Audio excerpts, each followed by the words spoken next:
Viewers, welcome to my book. இன்றைய அறிவியல் வகுப்புல 10th ஸ்டாண்டர்ட் சயின்ஸ் புக்ல கொடுத்திருக்கக்கூடிய ஃபர்ஸ்ட் லெசனான இயக்க விதிகள் தான் வந்து பார்க்க போறோம். அதாவது லாஸ் ஆஃப் மோஷன் அப்படின்னு சொல்லக்கூடிய இந்த லெசனை தான் பார்க்க போறோம். சோ இதுல என்ன கொடுத்திருக்காங்க, நம்முடைய ஸ்கூல் புக்ல என்ன கொடுத்திருக்காங்க அப்படிங்கறத ஒன்ஸ் ரீட் பண்ணிட்டு அதுக்கான எக்ஸ்பிளனேஷனை நான் உங்களுக்கு கொடுக்குறேன். ஓகேங்களா? அண்ட் இந்த லெசனை பொறுத்த வரைக்கும் கொஞ்சம் காம்ப்ளிகேட்டடா இருக்க மாதிரி, கன்ஃபியூசிங்கா இருக்க மாதிரி இருக்கும். அதனால ஃபர்ஸ்ட் டைம் சொல்லும் பொழுது கவனிங்க தெளிவா. செகண்ட் டைம் ரிப்பீட் பண்ணும் பொழுது நீங்க உங்களுக்குள்ள ரிப்பீட் பண்ணுங்க. இப்பதான் இந்த லெசன் வந்து ஈஸியா வந்து புரியும். ஓகேங்களா? பார்க்கலாமா? மனிதன் தம்மை சுற்றியுள்ளவைகளை கூர்ந்து நோக்குவதில் மிகுந்த ஆர்வமுடையவர் ஆவர். நம்மை சுற்றியுள்ள பொருட்கள் அனைத்தும் ஒன்றை ஒன்று சார்ந்து உள்ளன. அவற்றில் சில ஓய்வு நிலையிலும் சில இயக்க நிலையிலும் உள்ளன. ஓய்வும் இயக்கமும் ஒன்றுடன் ஒன்று தொடர்புடையவை அப்படின்றாங்க. அதாவது மனிதர்களாகிய நம்ம வந்து நம்மளை சுற்றி இருக்கக்கூடிய பொருட்களின் மீது அது என்ன பண்ணுது அப்படிங்கறத கூர்ந்து ஆராயறதுல ஆர்வம் உடையவர்களா இருக்கும். அதே மாதிரி நம்மளை சுற்றி இருக்கக்கூடிய பொருட்கள் ஒன்றை ஒன்று சார்ந்து இருக்கு. ஒரு சில பொருட்கள் ஓய்வு நிலையில இருக்கலாம், ஒரு சில பொருட்கள் என்ன பண்ணும், இயக்க நிலையில இருக்கும். சோ அப்போ ஓய்வுக்கும் இயக்கத்துக்கும் ஏதோ ஒரு தொடர்பு இருக்கிறது அப்படின்றாங்க. சோ அப்போ இததான் வந்து இயக்கம் அப்படிங்கிற பகுதியில நம்ம படிக்கக்கூடியது. இது வந்து உங்களுக்கு லோயஸ்ட் ஸ்டாண்டர்ட்லயே கொடுத்திருப்பாங்க. அதுதான் இந்த இடத்துல மென்ஷன் பண்ணிருப்பாங்க, வேற ஒண்ணும் இல்ல. அப்ப இயக்கத்துடைய கூறுகள் அப்படின்னா என்னன்னா, ஒண்ணு இடப்பெயர்ச்சி, அதாவது டிஸ்பிளேஸ்மெண்ட். அடுத்தது திசை வேகம். திசை வேகம் அப்படின்னா வெலாசிட்டி. அண்ட் முடுக்கம். முடுக்கம்னா ஆக்சலரேஷன் அப்படின்னு சொல்லுவாங்க. ஓகேங்களா? சோ இப்போ இதுல இந்த 3 டேர்முக்கான பொருள் உங்களுக்கு தெரிஞ்சிச்சுனாவே ஆல்மோஸ்ட் இந்த லெசன் ஈஸியா உங்களுக்கு புரிஞ்சிடும். இடப்பெயர்ச்சி அப்படின்னா என்னன்னா, ஒரு இடத்துல இருந்து இன்னொரு பாயிண்ட்டுக்கு இருக்கக்கூடிய அந்த டிஸ்டன்ஸ் தான் வந்து இடப்பெயர்ச்சின்னு சொல்லுவோம். அப்ப இந்த பாயிண்ட்ல இருந்து இன்னொரு பாயிண்ட்டுக்கு இருக்கக்கூடிய நடுவுல இருக்கக்கூடிய அந்த டிஸ்டன்ஸ் அதுதான் வந்து இடப்பெயர்ச்சி. அப்ப இங்க இருந்து இது வரைக்கும் மூவ் ஆயிருக்குன்னா அப்ப எவ்வளவு டிஸ்பிளேஸ்மெண்ட் அப்படின்னு பாத்தீங்கன்னா இந்த பர்டிகுலர் இதுதான். ஓகேங்களா? அதுதான் இடப்பெயர்ச்சிங்கிறது. திசை வேகம் அப்படின்னா என்னன்னா, வெலாசிட்டின்னு இங்கிலீஷ்ல சொல்லக்கூடிய இது. அதாவது வேகம்னா என்னது, ஒரு குறிப்பிட்ட நேரத்துல எவ்வளவு தூரம் நம்ம பயணிச்சிருக்கோமோ அதுதான் வேகம் அப்படின்னு சொல்லுவோம். அப்போ திசை வேகம் அப்படிங்கும் பொழுது ஒரு பர்டிகுலர் திசையில, ஒரு குறிப்பிட்ட திசையில நாம் பயணிக்கும் பொழுது நம்மளுடைய வேகம் என்னவோ அதுதான் திசை வேகம். அப்போ இந்த பாயிண்ட்ல இருந்து இந்த பாயிண்ட்டுக்கு இப்படி இந்த திசையில நீங்க போறீங்க அப்படின்னா இங்க இருந்து இது வரைக்கும் இருக்கக்கூடிய அந்த இடைப்பட்ட தொலைவு அதுதான் அந்த இடப்பெயர்ச்சி. எவ்வளவு தூரம் நீங்க இடம் பெயர்றீங்க அப்படிங்கிறது இடப்பெயர்ச்சி டிவைடட் பை காலம். அந்த இடப்பெயர்ச்சிக்கு எவ்வளவு காலம் எடுத்துக்குச்சு அப்படிங்கிறது தான் வந்து திசை வேகம் அப்படின்றது. ஓகேங்களா? நார்மலா வேகம் அப்படிங்கறத தொலைவு பை காலம்னு நம்ம படிச்சிருப்போம். நீங்க வந்து ஆப்டிடியூட் படிக்கும் பொழுதே உங்களுக்கு வேகம் அப்படின்னா தொலைவு பை காலம்னு இருக்கும். ஆனா இங்க திசை வேகம் அப்படிங்கும்போது ஒரு பர்டிகுலர் திசையில போறதுனால திசை வேகம் அப்படின்றோம். சோ இப்ப திசை வேகம் அப்படின்னா எவ்வளவு தூரம் ஒரு குறிப்பிட்ட திசையில நீங்க இடப்பெயர்ச்சி செஞ்சிருக்கீங்க, அந்த இடப்பெயர்ச்சிக்கு எவ்வளவு காலம், சோ எவ்வளவு distance and how much time you are taking to cover that distance அப்படிங்கிறது தான் இங்க திசை வேகம், வெலாசிட்டி அப்படின்றது. ஓகேங்களா? அடுத்தது முடுக்கம் அப்படின்னா என்னன்னா, இந்த திசை வேகத்துல மாறுபாடு ஏற்படுறதுதான் வந்து முடுக்கம் அப்படின்னு சொல்லக்கூடியது. இப்போ இந்த பாயிண்ட்ல இருந்து இந்த பாயிண்ட்டுக்கு நீங்க பயணிக்கிறீங்க. அப்போ இந்த டைரக்ஷன்ல நீங்க பயணிக்கிறீங்க. கரெக்டா? சோ அப்ப உங்களுக்கு ஒரு வேகம் இருக்கும். அதுதான் நம்ம என்னன்னு சொல்றோம், திசை வேகம் அப்படின்னு சொல்றோம். அப்ப அந்த வேகத்துல பயணிக்கும் பொழுது நீங்க இந்த பர்டிகுலர் பாயிண்ட ரீச் பண்ணும் பொழுது ஒரு வேகம் இருக்கலாம். அடுத்தது இந்த பாயிண்ட ரீச் பண்ணும்போது வேற ஒரு வேகத்துல போலாம். சோ அப்போ இந்த ரெண்டு திசை வேகத்துக்கும் வெலாசிட்டிக்கும் நடுவுல இருக்கக்கூடிய அந்த சேஞ்சஸ் அண்ட் இந்த சேஞ்சஸ் எவ்வளவு டியூரேஷனுக்குள்ள நடந்தது அப்படிங்கறத சொல்லக்கூடியதுதான் முடுக்கம். அப்ப முடுக்கம் அப்படின்னா என்னன்னா, திசை வேக மாறுபாடு, திசை வேக மாறுபாடு பை காலம் அப்படின்னு சொல்லலாம். ஓகேங்களா? அதாவது இரண்டு திசை வேகங்களுக்கு இடைப்பட்ட அந்த சேஞ்ச் அண்ட் அந்த அதுக்கு எடுத்துக்கிட்ட காலம் அதுதான் வந்து முடுக்கம் அப்படிங்கிறது. அதாவது ஆக்சலரேஷன் அப்படிங்கிறது. The rate of change in velocity with respect to time is called acceleration. வேற ஒண்ணுமே கிடையாது. புரிஞ்சுச்சா? The rate of change of velocity with respect to time is called acceleration. Next, ஓய்வில் உள்ள ஒரு பொருள் இயக்கத்திற்கு மாற்ற உதவுவது எது? அப்போ ஒரு பொருள் ஓய்வுல இருக்கு அப்படின்னா அதை எப்படி இயக்கத்துக்கு மாத்த முடியும்? இல்ல இயக்கத்துல இருக்கக்கூடிய ஒரு பொருளை எப்படி ஓய்வு நிலைக்கு கொண்டு வருது? இல்ல இயங்கக்கூடிய ஒரு பொருளை வேகமா இயக்கணும்னா நம்ம என்ன பண்ணணும்? இல்ல வேகமா இயங்கிட்டு இருக்க ஒரு பொருளை சோ அதோடைய வேகத்தை குறைக்கணும் அப்படின்னா அப்ப நம்மளுக்கு என்ன வேணும்? அதே மாதிரி ஒரு பொருள் ஒரு பர்டிகுலர் திசையில இப்படி போயிட்டு இருக்கு அப்படின்னா இதோடைய திசையை மாற்றுவதற்கு நமக்கு என்ன வேணும் அப்படின்னு இத்தனை வகையான கேள்விகளுக்கு ஆன்சர் என்ன அப்படின்னா விசை அப்படிங்கிற ஒரே ஒரு பொருள் தான். அதாவது விசைங்கிற ஒரு இதுதான். இப்போ ஒரு பொருள் வந்து ஓய்வு நிலையில இருக்கு அப்படின்னா, இப்ப இந்த இடத்துல ஒரு பால் வச்சிருக்கேன். இது ஓய்வு நிலையில இருக்கு. இப்ப இத இயக்கத்துக்கு மாத்தணும் அப்படின்னா, இந்த பால நான் போய் என்ன பண்ணணும்? தள்ளணும். அப்ப நான் ஒரு ஃபோர்ஸ் குடுக்கணும். அப்ப நான் ஒரு ஃபோர்ஸ் குடுத்தேன்னா, ஓய்வு நிலையில இருக்கக்கூடிய ஒரு பொருளானது என்ன பண்ணும்? இயக்க நிலைக்கு போயிரும். அதுவே இப்ப ஒரு பொருள் இப்படி மூவ் ஆயிக்கிட்டு இருக்கு. இந்த டைரக்ஷன்ல மூவ் ஆயிட்டு இருக்கு. அப்ப மூவ் ஆயிட்டு இருக்கும் பொழுது, இத நான் ஓய்வு நிலைக்கு கொண்டு வரணும் அப்படின்னா, இது எவ்வளவு ஃபோர்ஸ்ல, எவ்வளவு வேகத்துல இந்தாண்ட போகுதோ, அதே அளவுக்கான ஃபோர்ஸ நான் இப்படி ஆப்போசிட் டைரக்ஷன்ல குடுத்தேன்னா, அது 2 பக்கமும் ஈக்குவல் ஃபோர்ஸ நான் குடுத்தேன்னா, அது என்ன பண்ணிடும்? ஸ்டாப் ஆயிடும். இப்போ இன்னும் சொல்லலாம். யாராவது உங்க கையில ஒரு பொருள் போயிட்டு இருக்கு. அது இன்னொருத்தரும் புடிச்சு இழுக்குறாங்க. நீங்களும் புடிச்சிருக்கீங்க. இந்த கயிறு கட்டி விளையாடுவாங்க. சோ அப்ப இந்த சென்டர் பாயிண்ட் போட்டுட்டு, இந்த சைடு ஒருத்தவங்க இது பண்ணுவாங்க. இந்த சைடு ஒருத்தவங்க இது பண்ணுவாங்க. அந்த கயிறோட நாட்டு எப்பவுமே இந்த சென்டர் பாயிண்ட்லயே இருக்கணும் அப்படின்னா, இந்த சைடு இருக்கக்கூடிய ஃபோர்ஸும், இந்த சைடுல இருக்கக்கூடிய ஃபோர்ஸும் ஈக்குவலா இருந்தாதான் அந்த பொருளானது மூவ் ஆகாம அதே பிளேஸ்ல இருக்கும். அப்போ ஒரு பொருள் மூவ் ஆகும் பொழுது அதுக்கு ஈக்குவலான ஃபோர்ஸ் ஆப்போசிட் டைரக்ஷன்ல குடுத்தீங்க அப்படின்னா, அந்த பொருளானது ஓய்வு நிலைக்கு வந்துரும் அப்படின்றோம். அடுத்தது இயங்கும் பொருளை வேகமாக இயக்குவதற்கும் என்ன தேவை அப்படின்னா விசை தேவை. இப்போ ஃபார் எக்ஸாம்பிள் இது வந்து ஒரு கார்னு வச்சுக்கோங்க. இந்த கார் வந்து இந்த டைரக்ஷன்ல உங்களுக்கு மூவ் ஆகுது. அப்ப இந்த டைரக்ஷன்ல ஒரு 10 கிலோமீட்டர் பர் ஹவர் ஸ்பீட்ல போயிட்டு இருக்கு அப்படின்னா, இப்ப இதோட வேகத்தை நான் கூட்டணும் அப்படின்னா நான் ஒரு எக்ஸ்டர்னல் ஃபோர்ஸ கொடுக்கணும். இப்ப வேற ஒரு வெஹிக்கிள்ல கொஞ்சம் ஃபாஸ்டா ஒரு வெஹிக்கிள் போய் இந்த வெஹிக்கிள்க்கு பின்னாடி இப்படி மோதுச்சுன்னா இது ஆல்ரெடி 10 கிலோமீட்டர் பர் ஸ்பீட்ல போயிட்டு இருக்கு. அப்போ நான் மோதின இந்த ஃபோர்ஸ்னால இது என்ன ஆகும்? இன்னும் ஃபாஸ்டா மூவ் ஆகும். சோ அதுதான். அப்போ ஒரு பொருள் இயக்கத்துல இருக்கும் பொழுது இது உங்களுக்கு எக்ஸாம்பிளுக்காக நான் சொல்றேன். உடனே இந்த வேல்யூஸ வச்சு எதுவும் நினைச்சிடாதீங்க. ஓகேங்களா? சோ அப்ப ஒரு பொருள் வந்து இயக்கத்துல இருக்கு அப்படின்னா அதோட இன்னொரு விசைய நீங்க கொடுத்தீங்க. அந்த பொருள் எந்த டைரக்ஷன்ல போயிட்டு இருக்கோ அதே டைரக்ஷன்ல நீங்க ஒரு ஃபோர்ஸ் அப்ளை பண்ணீங்கன்னா அந்த பொருள் இன்னும் வேகமா செயல்படும். ஓகேங்களா? இதுவே ஒரு பொருள் இப்படி முன்னாடி நோக்கி போய்கிட்டு இருக்கு. ஆனா இதோடைய வேகத்தை நான் குறைக்கணும்னா அந்த பொருள் மேல இது எந்த திசையை நோக்கி சென்று கொண்டிருக்கிறதோ அந்த திசைக்கு எதிர் திசையில ஒரு ஃபோர்ஸ நீங்க கொடுத்தீங்க அப்படின்னா இதோடைய வேகமானது குறையும். அண்ட் ஈக்குவலான ஃபோர்ஸையே ஆப்போசிட் டைரக்ஷன்ல கொடுத்தீங்கன்னா அது ஓய்வு நிலைக்கு வந்துரும். இதுதான். அது மட்டும் இல்லாம ஒரு பொருள் இப்படி மூவ் ஆயிட்டு இருக்குங்கும் பொழுது இந்த டைரக்ஷன்ல மூவ் ஆயிட்டு இருக்கும் பொழுது இதோட டைரக்ஷனை மாத்தணும். அதாவது இதோடைய திசையை மாத்தணும் அப்படின்னாலும் அதுக்கும் ஒரு ஃபோர்ஸ் வேணும். இப்ப இப்படி மூவ் ஆகிட்டு இருக்கிறது இப்படி ஒரு ஃபோர்ஸ நீங்க குடுத்தீங்கன்னா இது என்ன ஆகும்? இப்படி ரொட்டேட் ஆக ஆரம்பிக்கும். சோ அப்ப ரொட்டேட் ஆயிடும். அப்ப இது இப்படி நேர்கோட்டுல பயணிச்சிட்டு இருந்தது இப்படி அதோடைய திசையை மாற்றி விடும். ஓகேங்களா? சோ அப்ப எல்லாத்துக்குமே என்ன தேவை அப்படின்னா விசை அப்படிங்கறது தேவை. அப்ப இந்த விசை அப்படின்னா என்னன்னா தள்ளுதல் அல்லது இழுத்தல் அப்படின்னு சொல்லுவாங்க. அதாவது நீங்க ஒரு எக்ஸ்டர்னலா ஒரு விஷயத்துக்காக போயிட்டு இருக்க பொருளை புடிச்சு இழுத்தீங்க அப்படின்னா அது நின்றும். அப்ப நீங்க அந்த இழுக்கக்கூடிய அந்த செயல் இருக்கு பாருங்க அதுதான் விசை. ஓகேங்களா? இல்ல ஒரு பொருள் போய்கிட்டு இருக்கு இன்னும் நல்லா இப்ப உங்க ஃப்ரெண்டே முன்னாடி நிக்கிறான், முன்னாடி மெதுவா நடந்து போய்கிட்டு இருக்கான். ஓகேங்களா? இப்ப நீங்க என்ன பண்றீங்கன்னா பின்னாடி இருந்து எட்டி உதைக்கிறீங்க. அப்ப அவன் என்ன பண்ணுவான்? நார்மலா நடந்து போறதை விட்டு கொஞ்சம் முன்னாடி போய் விழுவான். கரெக்டா? சோ அப்ப எதனால? அவன் ஆல்ரெடி இயக்கத்துல இருந்தான். நீங்களும் அவன் போற அதே டைரக்ஷன்ல பின்னாடி இருந்து ஒரு ஃபோர்ஸ கொடுத்தீங்க. அதனால அவன் என்ன பண்ணான்? இன்னும் கொஞ்சம் ஃபாஸ்டா போனான். அதான். சோ அப்ப நீங்க ஒரு ஃபோர்ஸ குடுக்கறது, அதாவது புடிச்சு தள்ளுறது அல்லது புடிச்சு இழுக்கிறது. இததான் வந்து விசை அப்படின்னு சொல்றோம். நாம் செய்யக்கூடிய அந்த செயல்தான் விசை. ஓகேங்களா?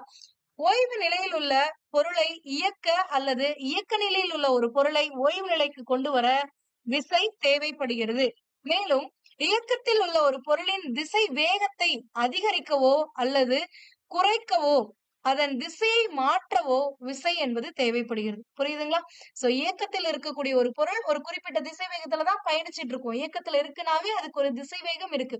ஒரு பர்டிகுலர் டைரக்ஷன்ல ஒரு பர்டிகுலர் ஸ்பீட்ல அது டிராவல் ஆயிட்டு இருக்கும். அதுதான் நம்ம வெலாசிட்டின்னு சொல்றோம். சோ அப்போ அந்த திசை வேகத்துல அது சென்றுட்டு இருக்கும்போது அதோடைய வேகத்தை இன்னும் அதிகரிக்கிறோம். அது போற திசையில அதோடைய வேகத்தை இன்னும் அதிகரிக்கிறோம் அப்படின்னா நம்மளுக்கு அப்போ ஒரு ஃபோர்ஸ் வேணும். இல்ல அது போற டைரக்ஷன்ல, அது போற ஸ்பீட்ல அதோடைய வேகத்தை நம்ம குறைக்கணும்னாலும் அதுக்கும் ஒரு ஃபோர்ஸ் வேணும். இல்ல அது போற பாதையில இருந்து, அது போற திசையில இருந்து அத வேற திசைக்கு நான் மாத்தணும் அப்படின்னாலுமே எனக்கு இன்னொரு ஃபோர்ஸ் இருந்தா மட்டும் தான் செயல்படுத்த முடியும். ஓகேங்களா? அப்போ அறிவியல் பூர்வமாக விசை என்பதை சர் ஐசக் நியூட்டன் 3 விதிகள் மூலமாக விளக்க இயலும். அப்போ நியூட்டனுடைய 3 லாஸ் மூலியமா இந்த இயக்கத்தை நம்மளுக்கு புரிய வைக்க முடியும் அப்படின்றாங்க. இவ்விதிகள் மூலம் பொருளின் இயக்கத்தினை தெளிவாக புரிந்து கொள்வதுடன் இயக்கத்தில் உள்ள பொருள்களின் மீது செயல்படும் விசையின் மதிப்பை கொண்டு அப்பொருள்கள் எவ்வாறு இயங்க போகின்றது என்பதையும் முன்பே தெரிந்து கொள்ளவும் உதவியாக உள்ளது. அதாவது இந்த நியூட்டனுடைய லாஸ் எல்லாத்தையும் பயன்படுத்தி ஒரு பொருளுடைய இயக்கத்தை மட்டும் புரிஞ்சுக்க முடியாது. அந்த பொருள் மீது எவ்வளவு விசை செலுத்தினா அந்த பொருளுடைய இயக்கம் எப்படியெல்லாம் மாறும் அப்படிங்கறத நம்மளால புரிஞ்சுக்க முடியும் அப்படின்றாங்க. இப்ப ஃபார் எக்ஸாம்பிள் இந்த பொருளானது ஒரு 10 நியூட்டன் இதுல இந்த சைட்ல இருக்கு. இந்த சைட் புடிச்சு 10 நியூட்டன் இழுக்கிறீங்க அப்படின்னா இந்த பொருளானது என்ன ஆகும்? மூவ் ஆகும். 10 நியூட்டன் ஃபோர்ஸ வந்து இந்த சைட்ல கொடுத்தீங்கன்னா இந்த பொருளானது இந்த டைரக்ஷன்ல மூவ் ஆகும். அதே 10 நியூட்டன் ஃபோர்ஸ ஆப்போசிட் டைரக்ஷன்லயும் கொடுக்குறீங்க அப்படின்னா இந்தாண்டி இழுக்கிறீங்க அதே அளவுக்கு தான். இந்தாண்டி ஒருத்தர் இழுக்கிறாங்க அதே ஃபோர்ஸ் தான். அப்ப என்ன பண்ணும் அப்படின்னா அந்த பொருள் ஓய்வு நிலையில இருக்கும். இங்கேதான் இருக்கும். ஏன்னா ஈக்குவல் ஃபோர்ஸ் இருந்துச்சு அப்படின்னா ஃபோர்ஸ் வந்து பேலன்ஸ்ட் ஆயிடும். அப்போ இந்த மாதிரி எந்த அளவுக்கு நம்ம விசை கொடுத்தா என்ன நடக்கும்? இதுவே இந்த இடத்துல ஒரு 15 நியூட்டன் வந்து ஃபோர்ஸ் கொடுக்குறீங்க. இந்தாண்டு இருக்கவே ஒரு 10 நியூட்டன் ஃபோர்ஸ் தான் கொடுக்குறான். ஆனா நம்ம ஒரு 15 கொடுக்கும் பொழுது எந்த சைடு எக்ஸஸா இருக்கோ அந்த 5 நியூட்டன் வந்து எந்த சைடு இருக்கு? இந்த சைடு. அப்ப இந்த பொருளானது என்ன பண்ணும்? 5 நியூட்டன் ஃபோர்ஸ்னால இந்த டைரக்ஷன்ல மூவ் ஆகும். ஓகேங்களா? சோ இதுதான். அப்போ எவ்வளவு ஃபோர்ஸ் கொடுத்தா அதோடைய இயக்கம் எப்படி இருக்கும் அப்படிங்கறது எல்லாத்தையுமே இந்த 3 லாஸ்ல வந்து உங்களுக்கு எக்ஸ்பிளைன் பண்ணிட முடியும் அப்படின்றாங்க. நியூட்டனின் இயக்க விதிகளுக்கு முன் விசை மற்றும் இயக்கம் பற்றிய பல்வேறு விதமான கருத்துக்கள் இருந்தன. இப்பாடத்தில் அக்கருத்துக்கள் பற்றியும், அதாவது நியூட்டனுடைய இயக்க விதிகள் வரத்துக்கு முன்னாடி விசைனா என்ன, இயக்கம்னா என்ன அப்படின்னு பல்வேறு கருத்துக்கள் இருந்துச்சாம். சோ அதை பற்றியும் இப்பாடத்தில் அக்கருத்துக்கள் பற்றியும் விசை மற்றும் இயக்கம் பற்றிய நியூட்டனின் 3 இயக்க விதிகளை பற்றியும் அறிந்து கொள்வோம் அப்படின்றாங்க. இதெல்லாம் நீங்க ஸ்டார்ட் பண்றதுக்கு முன்னாடி இத பத்தி படிக்கக்கூடிய இந்த படிப்புக்கெல்லாம் என்ன பேரு அப்படிங்கறத ஃபர்ஸ்ட் தெரிஞ்சுக்கணும். இப்போ இயந்திரவியல் அப்படின்னா என்னன்னா விசையின் செயல்பாட்டால் பொருளின் மீது ஏற்படும் விளைவுகளை பற்றி பயிலும் அறிவியல் பாடம் இயந்திரவியல். அப்போ ஒரு பொருள் மீது ஒரு விசை செயல்படும் பொழுது அந்த பொருளுடைய இயக்கம் எப்படியெல்லாம் இருக்கும், அதாவது ஒரு விசை செயல்படுவதனால் அந்த பொருளில் என்னென்ன விளைவுகள் ஏற்படும் அப்படின்னு படிக்கக்கூடிய அந்த அறிவியல் பாடம் தான் இயந்திரவியல் அப்படின்றாங்க. இதையே ரெண்டா வந்து கிளாசிஃபை பண்றாங்க. ஒண்ணு நிலையியல், இன்னொன்னு வந்து இயக்கவியல், அதாவது ஸ்டாட்டிக் டைனமிக் அப்படின்னு சொல்லக்கூடிய. அப்போ நிலையியல்னா என்ன, இயங்கியல் அப்படின்னா என்ன அப்படின்றோம். அப்ப நிலையியல் அப்படின்னா விசையின் செயல்பாட்டால் ஓய்வு நிலையில் உள்ள பொருள் மீது ஏற்படும் விளைவுகளை பற்றி அறிய அறிவியல் நிலையியல் ஆகும். அதாவது ஓய்வு நிலையில இருக்கக்கூடிய ஒரு பொருளின் மீது ஒரு விசை செயல்பட்டுச்சு அப்படின்னா அப்போ என்னென்னலாம் நடக்கும் அப்படிங்கறத சொல்லக்கூடியதுதான் இந்த நிலையியல் அப்படிங்கிறது. இதுவே ஒரு இயக்கத்துல இருக்கக்கூடிய ஒரு பொருளின் மீது, இப்ப இந்த பொருள் வந்து இந்த டைரக்ஷன்ல இயக்கத்துல இருக்கு, இப்படி இயக்கத்துல இருக்கக்கூடிய ஒரு பொருளின் மீது ஒரு ஃபோர்ஸ் ஆக்ட் ஆச்சு அப்படின்னா அப்போ அந்த அந்த பொருள்ல என்னென்ன விளைவுகள்லாம் ஏற்படும் அப்படிங்கறத படிக்கக்கூடியதுதான் இயங்கியல் அப்படின்னு சொல்லக்கூடியது. அதாவது விசையின் செயல்பாட்டால் இயக்க நிலையில் இருக்கக்கூடிய பொருளின் மீது ஏற்படக்கூடிய விளைவுகளை பற்றி படிக்கக்கூடிய அறிவியல் இயக்கவியல் ஆகும். இந்த இயக்கவியலை டைனமிக்க ரெண்டா பிரிக்கிறாங்க. ஒண்ணு இயங்கியலை ரெண்டா பிரிக்கிறாங்க, இயக்கவியல், இயக்க விசையியல் அப்படின்னுட்டு. அப்ப இயக்கவியல் அப்படின்னா என்னன்னா இயக்கத்தை ஏற்படுத்தும் விசையினை கருத்தில் கொள்ளாமல் இயக்கத்தினை மட்டுமே விளக்குவது இயக்கவியல் அப்படின்றாங்க. அதாவது இப்போ இப்படி ஒரு பொருள் வந்து மூவ் ஆயிட்டு இருக்குன்றோம். இப்போ ஒரு எக்ஸ்டர்னல் ஃபோர்ஸ் கொடுத்தாதான் இந்த பொருள்ல ஏதாவது ஒரு சேஞ்சஸ் நடக்கும், இல்லைன்னா அந்த பொருள்ல எந்த ஒரு சேஞ்சஸுமே நடக்காது. அப்போ அந்த எக்ஸ்டர்னல் ஃபோர்ஸ் கொடுக்கும் பொழுது அந்த பொருளுடைய இயக்கம் எப்படியெல்லாம் மாறுபடுகிறது அப்படிங்கறத படிக்கக்கூடியதுதான் இந்த இயக்கவியல். அப்போ அந்த இயக்கமானது எதனால் உருவானதோ அந்த ஃபோர்ஸ பத்தி நம்ம கண்டுக்காம, அதாவது நீங்க கொடுத்த அந்த ஃபோர்ஸ் எனக்கு அதை பத்தி நான் கண்டுக்கவே மாட்டேன், அந்த ஃபோர்ஸ்னால எனக்கு என்னென்ன எஃபெக்ட்ஸ் வந்துச்சு அதை மட்டும் தான் நான் படிக்க போறேன். சோ அந்த இயக்கத்தில் ஏற்படக்கூடிய அந்த மாறுபாடுகளை மட்டும் படித்தால் அது இயக்கவியல் அப்படின்றாங்க. அதுதான் இயக்கவியல் என்பது இயக்கத்தை ஏற்படுத்தும் விசையின் விசையினை கருத்தில் கொள்ளாமல் விசையினை விட்டுட்டு வெறும் அந்த இயக்கத்தினை மட்டும் படிப்பது இயக்கவியல். அதுவே இயக்க விசையியல் அப்படின்னா பொருளின் இயக்கத்தையும் அந்த இயக்கத்திற்கு காரணமாக இருந்த அந்த போர்ஸ் அந்த விசையையும் பற்றி விளக்குவது இயக்க விசையியல் ஆகும் அப்படின்றாங்க. புரிஞ்சுதா? அடுத்தது விசைனா என்ன, இயக்கம்னா என்ன அப்படின்னு பல்வேறு பேர் வந்து சொல்லியிருக்காங்க அப்படின்னம்ல முன்னாடி. சோ அதுதான் இங்க கொடுத்திருப்பாங்க. அரிஸ்டாட்டில் கிரேக்க நாட்டில் வாழ்ந்த ஒரு சிறந்த அறிவியல் மற்றும் தத்துவ அறிஞர். அவரது கூற்றுப்படி இயங்குகின்ற பொருட்கள் யாவும் தாமாகவே இயற்கையான தத்தமது ஓய்வு நிலைக்கு வந்து சேரும். அதாவது அரிஸ்டாட்டில் என்ன சொல்றாருன்னா, ஒரு பொருள் இயங்கிக்கிட்டு இருக்கு அப்படின்னா அது இயற்கையாகவே அதோடைய ஓய்வு நிலைக்கு ஒரு ஒரு பீரியடுக்கு அப்புறம் வந்து சேர்ந்துரும் அப்படின்றாரு. அவற்றின் ஓய்வு நிலைக்கு கொண்டு வர புறவிசை எதுவும் தேவையில்லை. அதாவது இயக்கத்தில் இருக்கக்கூடிய ஒரு பொருளை ஓய்வு நிலைக்கு கொண்டு வரதுக்கு எந்த ஒரு புறவிசையும் தேவையில்லை. அந்த பொருள் இயக்கத்துல இருக்கிறது அதுவே ஒரு பர்டிகுலர் பீரியட்க்கு அப்புறம் அதுவாவே தன்னுடைய ஓய்வு நிலைக்கு வந்துரும் இயற்கையிலேயே அப்படின்றாரு இவர். அதாவது நியூட்டனுக்கு முன்னாடி இந்த கருத்துக்கள்லாம் வந்தது. அவற்றினை ஓய்வு நிலைக்கு கொண்டு வருவதற்கு எந்த ஒரு புறவிசைகளும் தேவையில்லை. இவ்வாறு இயங்கும் பொருட்களின் இயக்கத்தினை இயற்கையான இயக்கம், அதாவது விசை சார்பற்ற இயக்கம் என வரையறுத்தார். இந்த மாதிரி எந்த ஒரு புறவிசைகளும் இல்லாமல் ஒரு இயக்க நிலையில் இருக்கக்கூடிய பொருளானது இயற்கையாகவே அது ஓய்வு நிலையை வந்து அடைந்து விடும். அப்ப எந்த ஒரு எக்ஸ்டர்னல் போர்ஸும் தேவையில்லை அப்படின்னு இருக்கிறத நேச்சுரலாவே அந்த இயக்கமானது நடக்கும் அப்படின்னா அது வந்து விசை சார்பற்ற இயக்கம் அப்படின்றாங்க. இந்த இடத்துல எந்த ஒரு போர்ஸ் எக்ஸ்டர்னல் போர்ஸையும் நம்ம இன்வால்வ் பண்ணல. அப்ப எந்த ஒரு வெளிப்புற விசையும் நம்ம புற விசைகளையும் நாம் வந்து அது மேல கொடுக்கல அப்படிங்கும் பொழுது அது விசை சார்பற்ற இயக்கம் அல்லது இயற்கையான இயக்கம் அப்படின்றாங்க. அவ்வாறு இல்லாமல் இயங்கும் பொருட்களை ஓய்வு நிலைக்கு கொண்டு வர புறவிசை தேவைப்படும் எனில் அவ்வகை இயக்கத்தினை இயற்கைக்கு மாறான இயக்கம் அப்படின்றாங்க. அதாவது ஒரு பொருள் இயங்கிக்கிட்டு இருக்கு, அந்த இயக்க நிலையில இருக்கக்கூடிய அந்த பொருளை அது நேச்சுரலா வந்து ஓய்வு நிலைக்கு வராது. அப்ப நம்ம ஒரு எக்ஸ்டர்னல் போர்ஸ் அப்ளை பண்ணிதான் அந்த பொருளை நம்ம வந்து ஓய்வு நிலைக்கு கொண்டு வரணும் அப்படின்னா அந்த புறவிசை தேவைப்படுது. ஒரு புறவிசை தான் இதோட இயக்கத்துல அந்த மாற்றங்களை கொண்டு வர முடியும் அப்படின்னா அது எல்லாமே இயற்கைக்கு மாறான இயக்கம் அப்படின்றாங்க. ஏன்னா இயற்கையா இந்த இடத்துல இயக்க நிலையில இருக்கிறது ஓய்வு நிலைக்கு மாறல. அப்படிங்கும் பொழுது நம்ம ஒரு எக்ஸ்டர்னல் போர்ஸ் கொடுக்கிறோம். அப்ப இயற்கைக்கு மாறான ஒரு இயக்கம் இங்க நடக்குது. சோ அப்ப இந்த இடத்துல விசை அப்படிங்கறத செலுத்துறோம். அதாவது ஒரு போர்ஸ கொடுக்கிறோம். அதனால இது விசை சார்பு இயக்கம் அப்படின்னு சொல்றாங்க. புரிஞ்சுதா ரெண்டுக்கும் டிஃபரன்ஸ்? இயற்கையாவே ஒரு பொருள் மோஷன்ல இருந்து அது ஸ்டாட்டிக் பொசிஷனுக்கு வந்துச்சு, ஸ்டேஷனரி பொசிஷனுக்கு வந்துருச்சு அப்படின்னா அது இயற்கையான இயக்கம். அதாவது போர்ஸ வந்து டிபெண்ட் பண்ணி இருக்காத ஒரு இயக்கம் அப்படின்றாங்க. இதுவே ஒரு பொருள் மூவ் ஆயிட்டு இருக்கும் பொழுது ஒரு எக்ஸ்டர்னல் போர்ஸ் வந்து அந்த பொருளை ஸ்டாப் பண்ண வேணும், அந்த பொருள் இயற்கையா வந்து இயக்க நிலையிலிருந்து ஓய்வு நிலைக்கு வராது அப்படின்னா அது இயற்கைக்கு மாறான இயக்கம். அது விசையை சார்ந்து இருக்கக்கூடியது. அதனால் ஏதாவது எக்ஸ்டர்னல் போர்ஸ டிபெண்ட் பண்ணி இருக்கு. சோ அதனால அது விசை சார்பு இயக்கம் அப்படின்றாங்க. மேலும் இரு வேறு நிறை கொண்ட பொருட்கள் சம உயரத்திலிருந்து விழும் பொழுது அதிக நிறை கொண்ட பொருட்கள் வேகமாக விழும் அப்படின்னு சொல்றாங்க. அதாவது ரெண்டு பொருட்கள் இப்ப ஒரு 10வது மாடியில நின்னுட்டு இருக்கீங்க. நின்னுட்டு உங்க கையில ரெண்டு பொருள் இருக்கு. அதாவது 1 கிலோ இரும்பு குண்டு வச்சிருக்கீங்க, இன்னொன்னு ஒரு சின்ன முட்டை வச்சிருக்கீங்க. அப்ப ரெண்டுக்கும் நிறை அப்படிங்கிறது மாறும். ஏன்னா முட்டையோடைய நிறை வந்து குறைவு, ஆனா இரும்பு குண்டோடைய நிறை என்ன இருக்கும், அதிகம். சோ அப்படிங்கும் பொழுது ரெண்டு பொருளையும் நீங்க டிராப் பண்ணீங்கன்னா எது வெயிட் அதிகமா இருக்கோ அதுதான் ஃபர்ஸ்ட் வந்து விழும் அப்படின்னு சொல்றாரு அரிஸ்டாட்டில். ஓகேங்களா? இத பத்தி நம்ம இன்னும் டீட்டெயில்டா நம்ம படிப்போம். இதுதான் கன்க்ளூஷன் கிடையாது. அதாவது நியூட்டனுக்கு முன்னாடி இவங்க எல்லாருமே இப்படி ஒரு பல்வேறு கருத்துக்களை இயக்கத்தின் விசையை பத்தியும் இயக்கத்தை பத்தியும் வச்சிருப்பாங்க. அதுதான் நம்மளுக்கு இங்க கொடுத்திருக்காங்க. ஓகேங்களா? அடுத்து அறிவியலாளர் கலிலியோ என்ன சொல்றாரு அப்படின்னா விசை, நிலைமம், இயக்கம் பற்றிய கீழ்கண்டவாறு விளக்கி இருக்கிறார். என்னென்ன அப்படின்னு பார்க்கலாம்.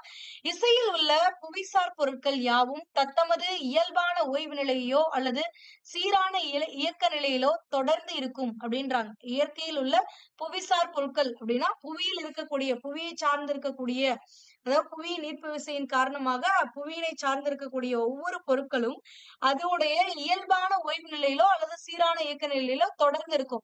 ஓய்வு நிலையில இருக்குன்னா ஓய்வு நிலையிலே தான் இருக்கும். இயக்க நிலையில இருக்குன்னா அது இயக்க நிலையிலே தான் இருந்துட்டு இருக்கும். இயக்க நிலையில இருக்கிறது ஆட்டோமேட்டிக்கா வந்து ஓய்வு நிலைக்கோ இல்ல ஓய்வு நிலையில இருக்கிறது ஆட்டோமேட்டிக்கா இயக்க நிலைக்கோ எல்லாம் போகாது அப்படின்றாங்க. அதோடைய இயல்பு என்னவோ அதுபடி அப்படியே இருக்கும் அப்படின்னு சொல்றாரு கலிலியோ.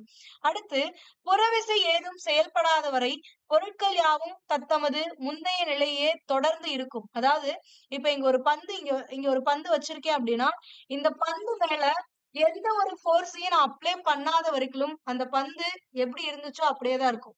ஓய்வு நிலையில இருந்தா ஓய்வு நிலையில தான் இருக்கும். இதுவே ஒரு கார் வந்து இப்படி மூவ் ஆயிட்டு இருக்கு, இந்த டைரக்ஷன்ல போயிட்டு இருக்கு அப்படின்னா, இப்போ இந்த கார் மேல எந்த ஒரு ஃபோர்ஸும் ஆக்ட் ஆகாத வரைக்குமே அந்த காரானது தொடர்ந்து இயக்க நிலையிலே தான் இருக்கும். சோ அப்ப புறவிசை, அதாவது எக்ஸ்டர்னல் ஃபோர்ஸ் அப்படிங்கிறது எதுவும் செயல்படாத வரை அந்த பொருட்கள் எந்த நிலைமையில முன்னாடி இருந்துச்சோ அது அப்படியே சீராக இருக்கும் அப்படின்றாங்க. அடுத்தது என்ன சொல்றாரு அப்படின்னா, பொருளின் மீது விசையின் தாக்கம் இருக்கும்போது தம் நிலை மாற்றத்தினை தவிர்க்க முயலும் தன்மை அதன் நிலைமம் அப்படின்னு சொல்றாரு. அதாவது இவரு நிலைமம் அப்படின்னா என்னன்னு சொல்றாருன்னா, ஒரு பொருள் இப்படி இருக்கு. இப்போ இந்த இடத்துல ஓய்வு நிலையில ஒரு பொருள் நான் வச்சிருக்கேன். இந்த பொருள் மீது நான் ஒரு ஃபோர்ஸ இப்படி குடுக்குறேன். அப்ப குடுத்தா இந்த பொருளானது என்ன பண்ணும்? நான் எந்த டைரக்ஷன்ல ஃபோர்ஸ் குடுத்தனோ அந்த டைரக்ஷன்ல என்ன பண்ணும்? மூவ் ஆகும். கரெக்ட்டா? சோ அப்ப ஒரு பொருளின் மீது விசையின் தாக்கம் இருக்கும் பொழுது, இப்ப இந்த பொருள் மீது நான் ஒரு விசைய வந்து குடுத்திருக்கேன். அப்ப விசையோட தாக்கம் இருக்கு. அப்போ இப்படி இருக்கும் பொழுது இந்த பொருளானது என்ன பண்ணும் அப்படின்னா, தன்னுடைய முன்னாடி இருந்த அந்த ஓய்வு நிலையிலே இருக்க ட்ரை பண்ணும். ஆனா அந்த ஒரு ட்ரை நடக்கும். அதுக்கப்புறம் தான் அது இந்த ஃபோர்ஸ் உடைய இதனால எஃபெக்ட்ஸ்னால மூவ் ஆகும். ஓகேங்களா? சோ அந்த மாரி அது தன்னுடைய அந்த நிலை மாற்றத்தினை, இப்போ ஓய்வு நிலையிலிருந்து இயக்க நிலைக்கு போனோம் அப்படின்னா, அந்த நிலை மாற்றத்தினை தவிர்க்க முயலும். அந்த தவிர்க்க முயலக்கூடிய அந்த தன்மையினை தான் நிலைமம் அப்படின்னு சொல்றாங்க. இதுக்கு உங்களுக்கு இன்னொரு எக்ஸாம்பிள் சொல்லலாம். நீங்க பஸ்ல டிராவல் பண்ணிட்டு இருக்கீங்க. சோ அப்ப பஸ் என்ன ஆகுது அப்படின்னா, இந்த டைரக்ஷன்ல மூவ் ஆயிக்கிட்டே இருக்கு. அப்போ பஸ் எந்த வேகத்துல போகுதோ அதே வேகத்துல பஸ்ஸுக்குள்ள இருக்க நீங்களும் போய்கிட்டு இருக்கீங்க அப்படின்னு தான் அர்த்தம். இப்போ நீங்க ஒரு டூ வீலர்ல போறீங்க. அப்ப உங்களுடைய ஸ்பீட் என்ன நான் கேட்கும்போது நீங்க உங்களுடைய வெஹிக்கிளுடைய ஸ்பீட தான் சொல்லுவீங்க. இப்ப 20 கிலோமீட்டர்/ஹவர் வேகத்துல போறீங்கன்னா, என்னுடைய ஸ்பீட் 20 கிலோமீட்டர்/ஹவர்ன்னு தான் சொல்லுவீங்களே தவிர, என் வண்டி 20 கிலோமீட்டர்/ஹவர்ல போகுதுன்னு சொல்ல மாட்டோம். சோ அப்ப உங்களுடைய வண்டி 20 கிலோமீட்டர்/ஹவர்ல போகுதுன்னா, அதுல பயணிக்கக்கூடிய நீங்களும் அதே வேகத்தில் பயணித்துக் கொண்டிருப்பீர்கள். அதுதான். சோ அப்ப இந்த பஸ்ல இந்த பஸ் ஒரு 50 கிலோமீட்டர்/ஹவர்ல போகுதுன்னு வச்சுக்கோங்களேன். அப்போ இந்த பஸ்ஸுக்குள்ள இருக்கக்கூடிய நம்மளும் 50 கிலோமீட்டர்/ஹவர்ல போயிட்டு தான் இருப்போம். அப்ப இயக்கத்துல இருக்கும். இப்ப சடனா டிரைவர் வந்து பிரேக் போடுறாரு. பிரேக் போட்ட உடனே இந்த பஸ் ஆனது அந்த பிரேக் கண்ட்ரோல்னால ஸ்டாப் ஆயிடும். ஆனா நம்ம தொடர்ந்து இயக்கத்துல இருக்கவங்க டக்குன்னு ஓய்வு நிலைக்கு வரும் பொழுது, இந்த பஸ் ஓய்வு நிலைக்கு வரும் பொழுது ஓகே. பட் நம்ம இயக்கத்துல இருந்து ஓய்வு நிலைக்கு வரும் பொழுது முன்னாடி போய் விழுவோம். டக்குன்னு பிரேக் போட்டா என்ன பண்ணுவோம்? முன்னாடி போவோம். அதுக்கான காரணம், நம்ம இயக்க நிலையில இருக்கவங்கள ஓய்வு நிலைக்கு வர சொல்லும் பொழுது, நாம தொடர்ந்து அந்த இயக்க நிலையிலேயே இருக்கதான் ட்ரை பண்ணுவோம். அதனாலதான் இந்த முன்னாடி போய் விழுறது. ஓகேங்களா?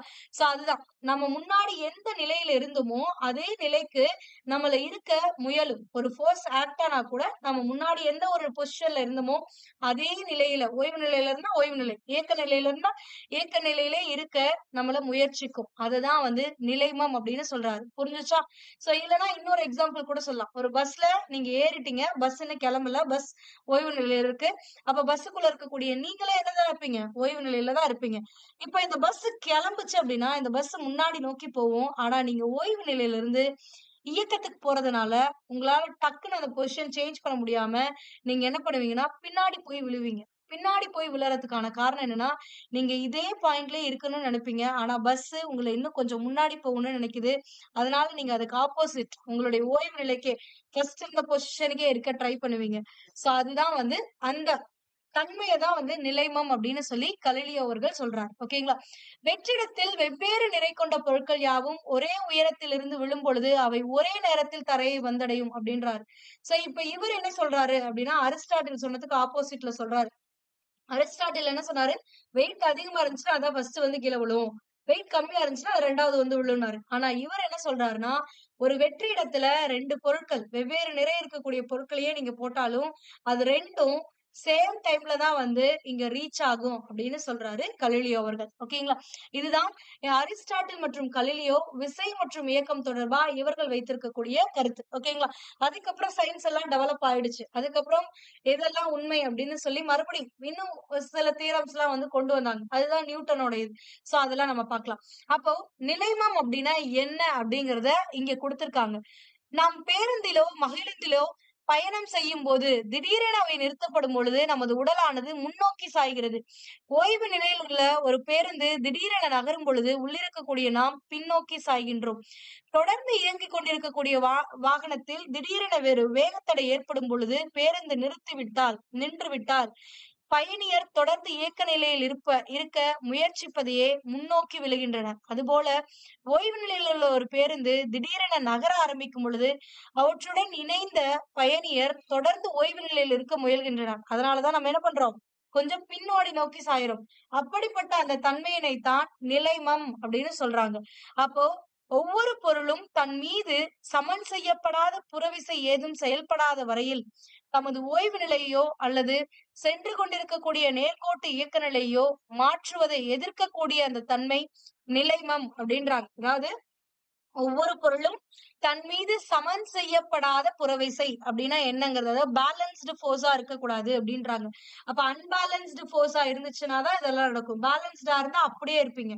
இப்போ இப்படி நீங்க நிக்கிறீங்க அப்படின்னா இந்தாண்ட ஒரு 10 நியூட்டன் ஃபோர்ஸையும் இந்தாண்ட ஒரு 10 நியூட்டன் ஃபோர்ஸையும் கொடுத்தனா ஈக்குவல் ஆகி போயிடும். சோ இது வந்து சமன் செய்யப்பட்ட இதுன்னு சொல்லக்கூடியது. அதுவே இந்த சைடு ஒரு 10 நியூட்டன் ஃபோர்ஸையும் இந்த சைடு ஒரு 20 நியூட்டன் ஃபோர்ஸையும் கொடுக்குறேன்னா எந்த சைடு அதிகமா நான் ஃபோர்ஸ் கொடுக்கறனோ அந்த சைடு நீங்க என்ன பண்ணிடுவீங்க, இந்தாண்ட வந்துருவீங்க. சோ அதுதான்.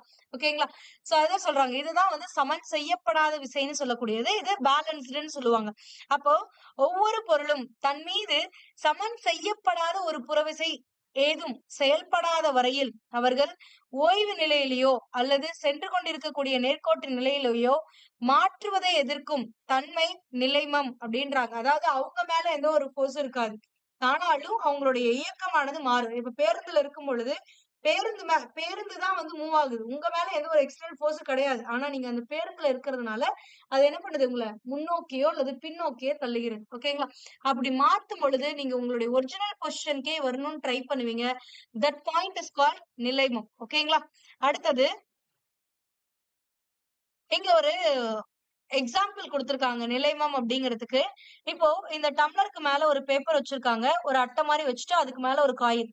இப்போ இந்த காயினுடைய வெயிட் ஃபுல்லா எங்கதான் இருக்கும் அப்படின்னா இங்க கீழே தான் இறங்கி இருக்கும். கரெக்டா?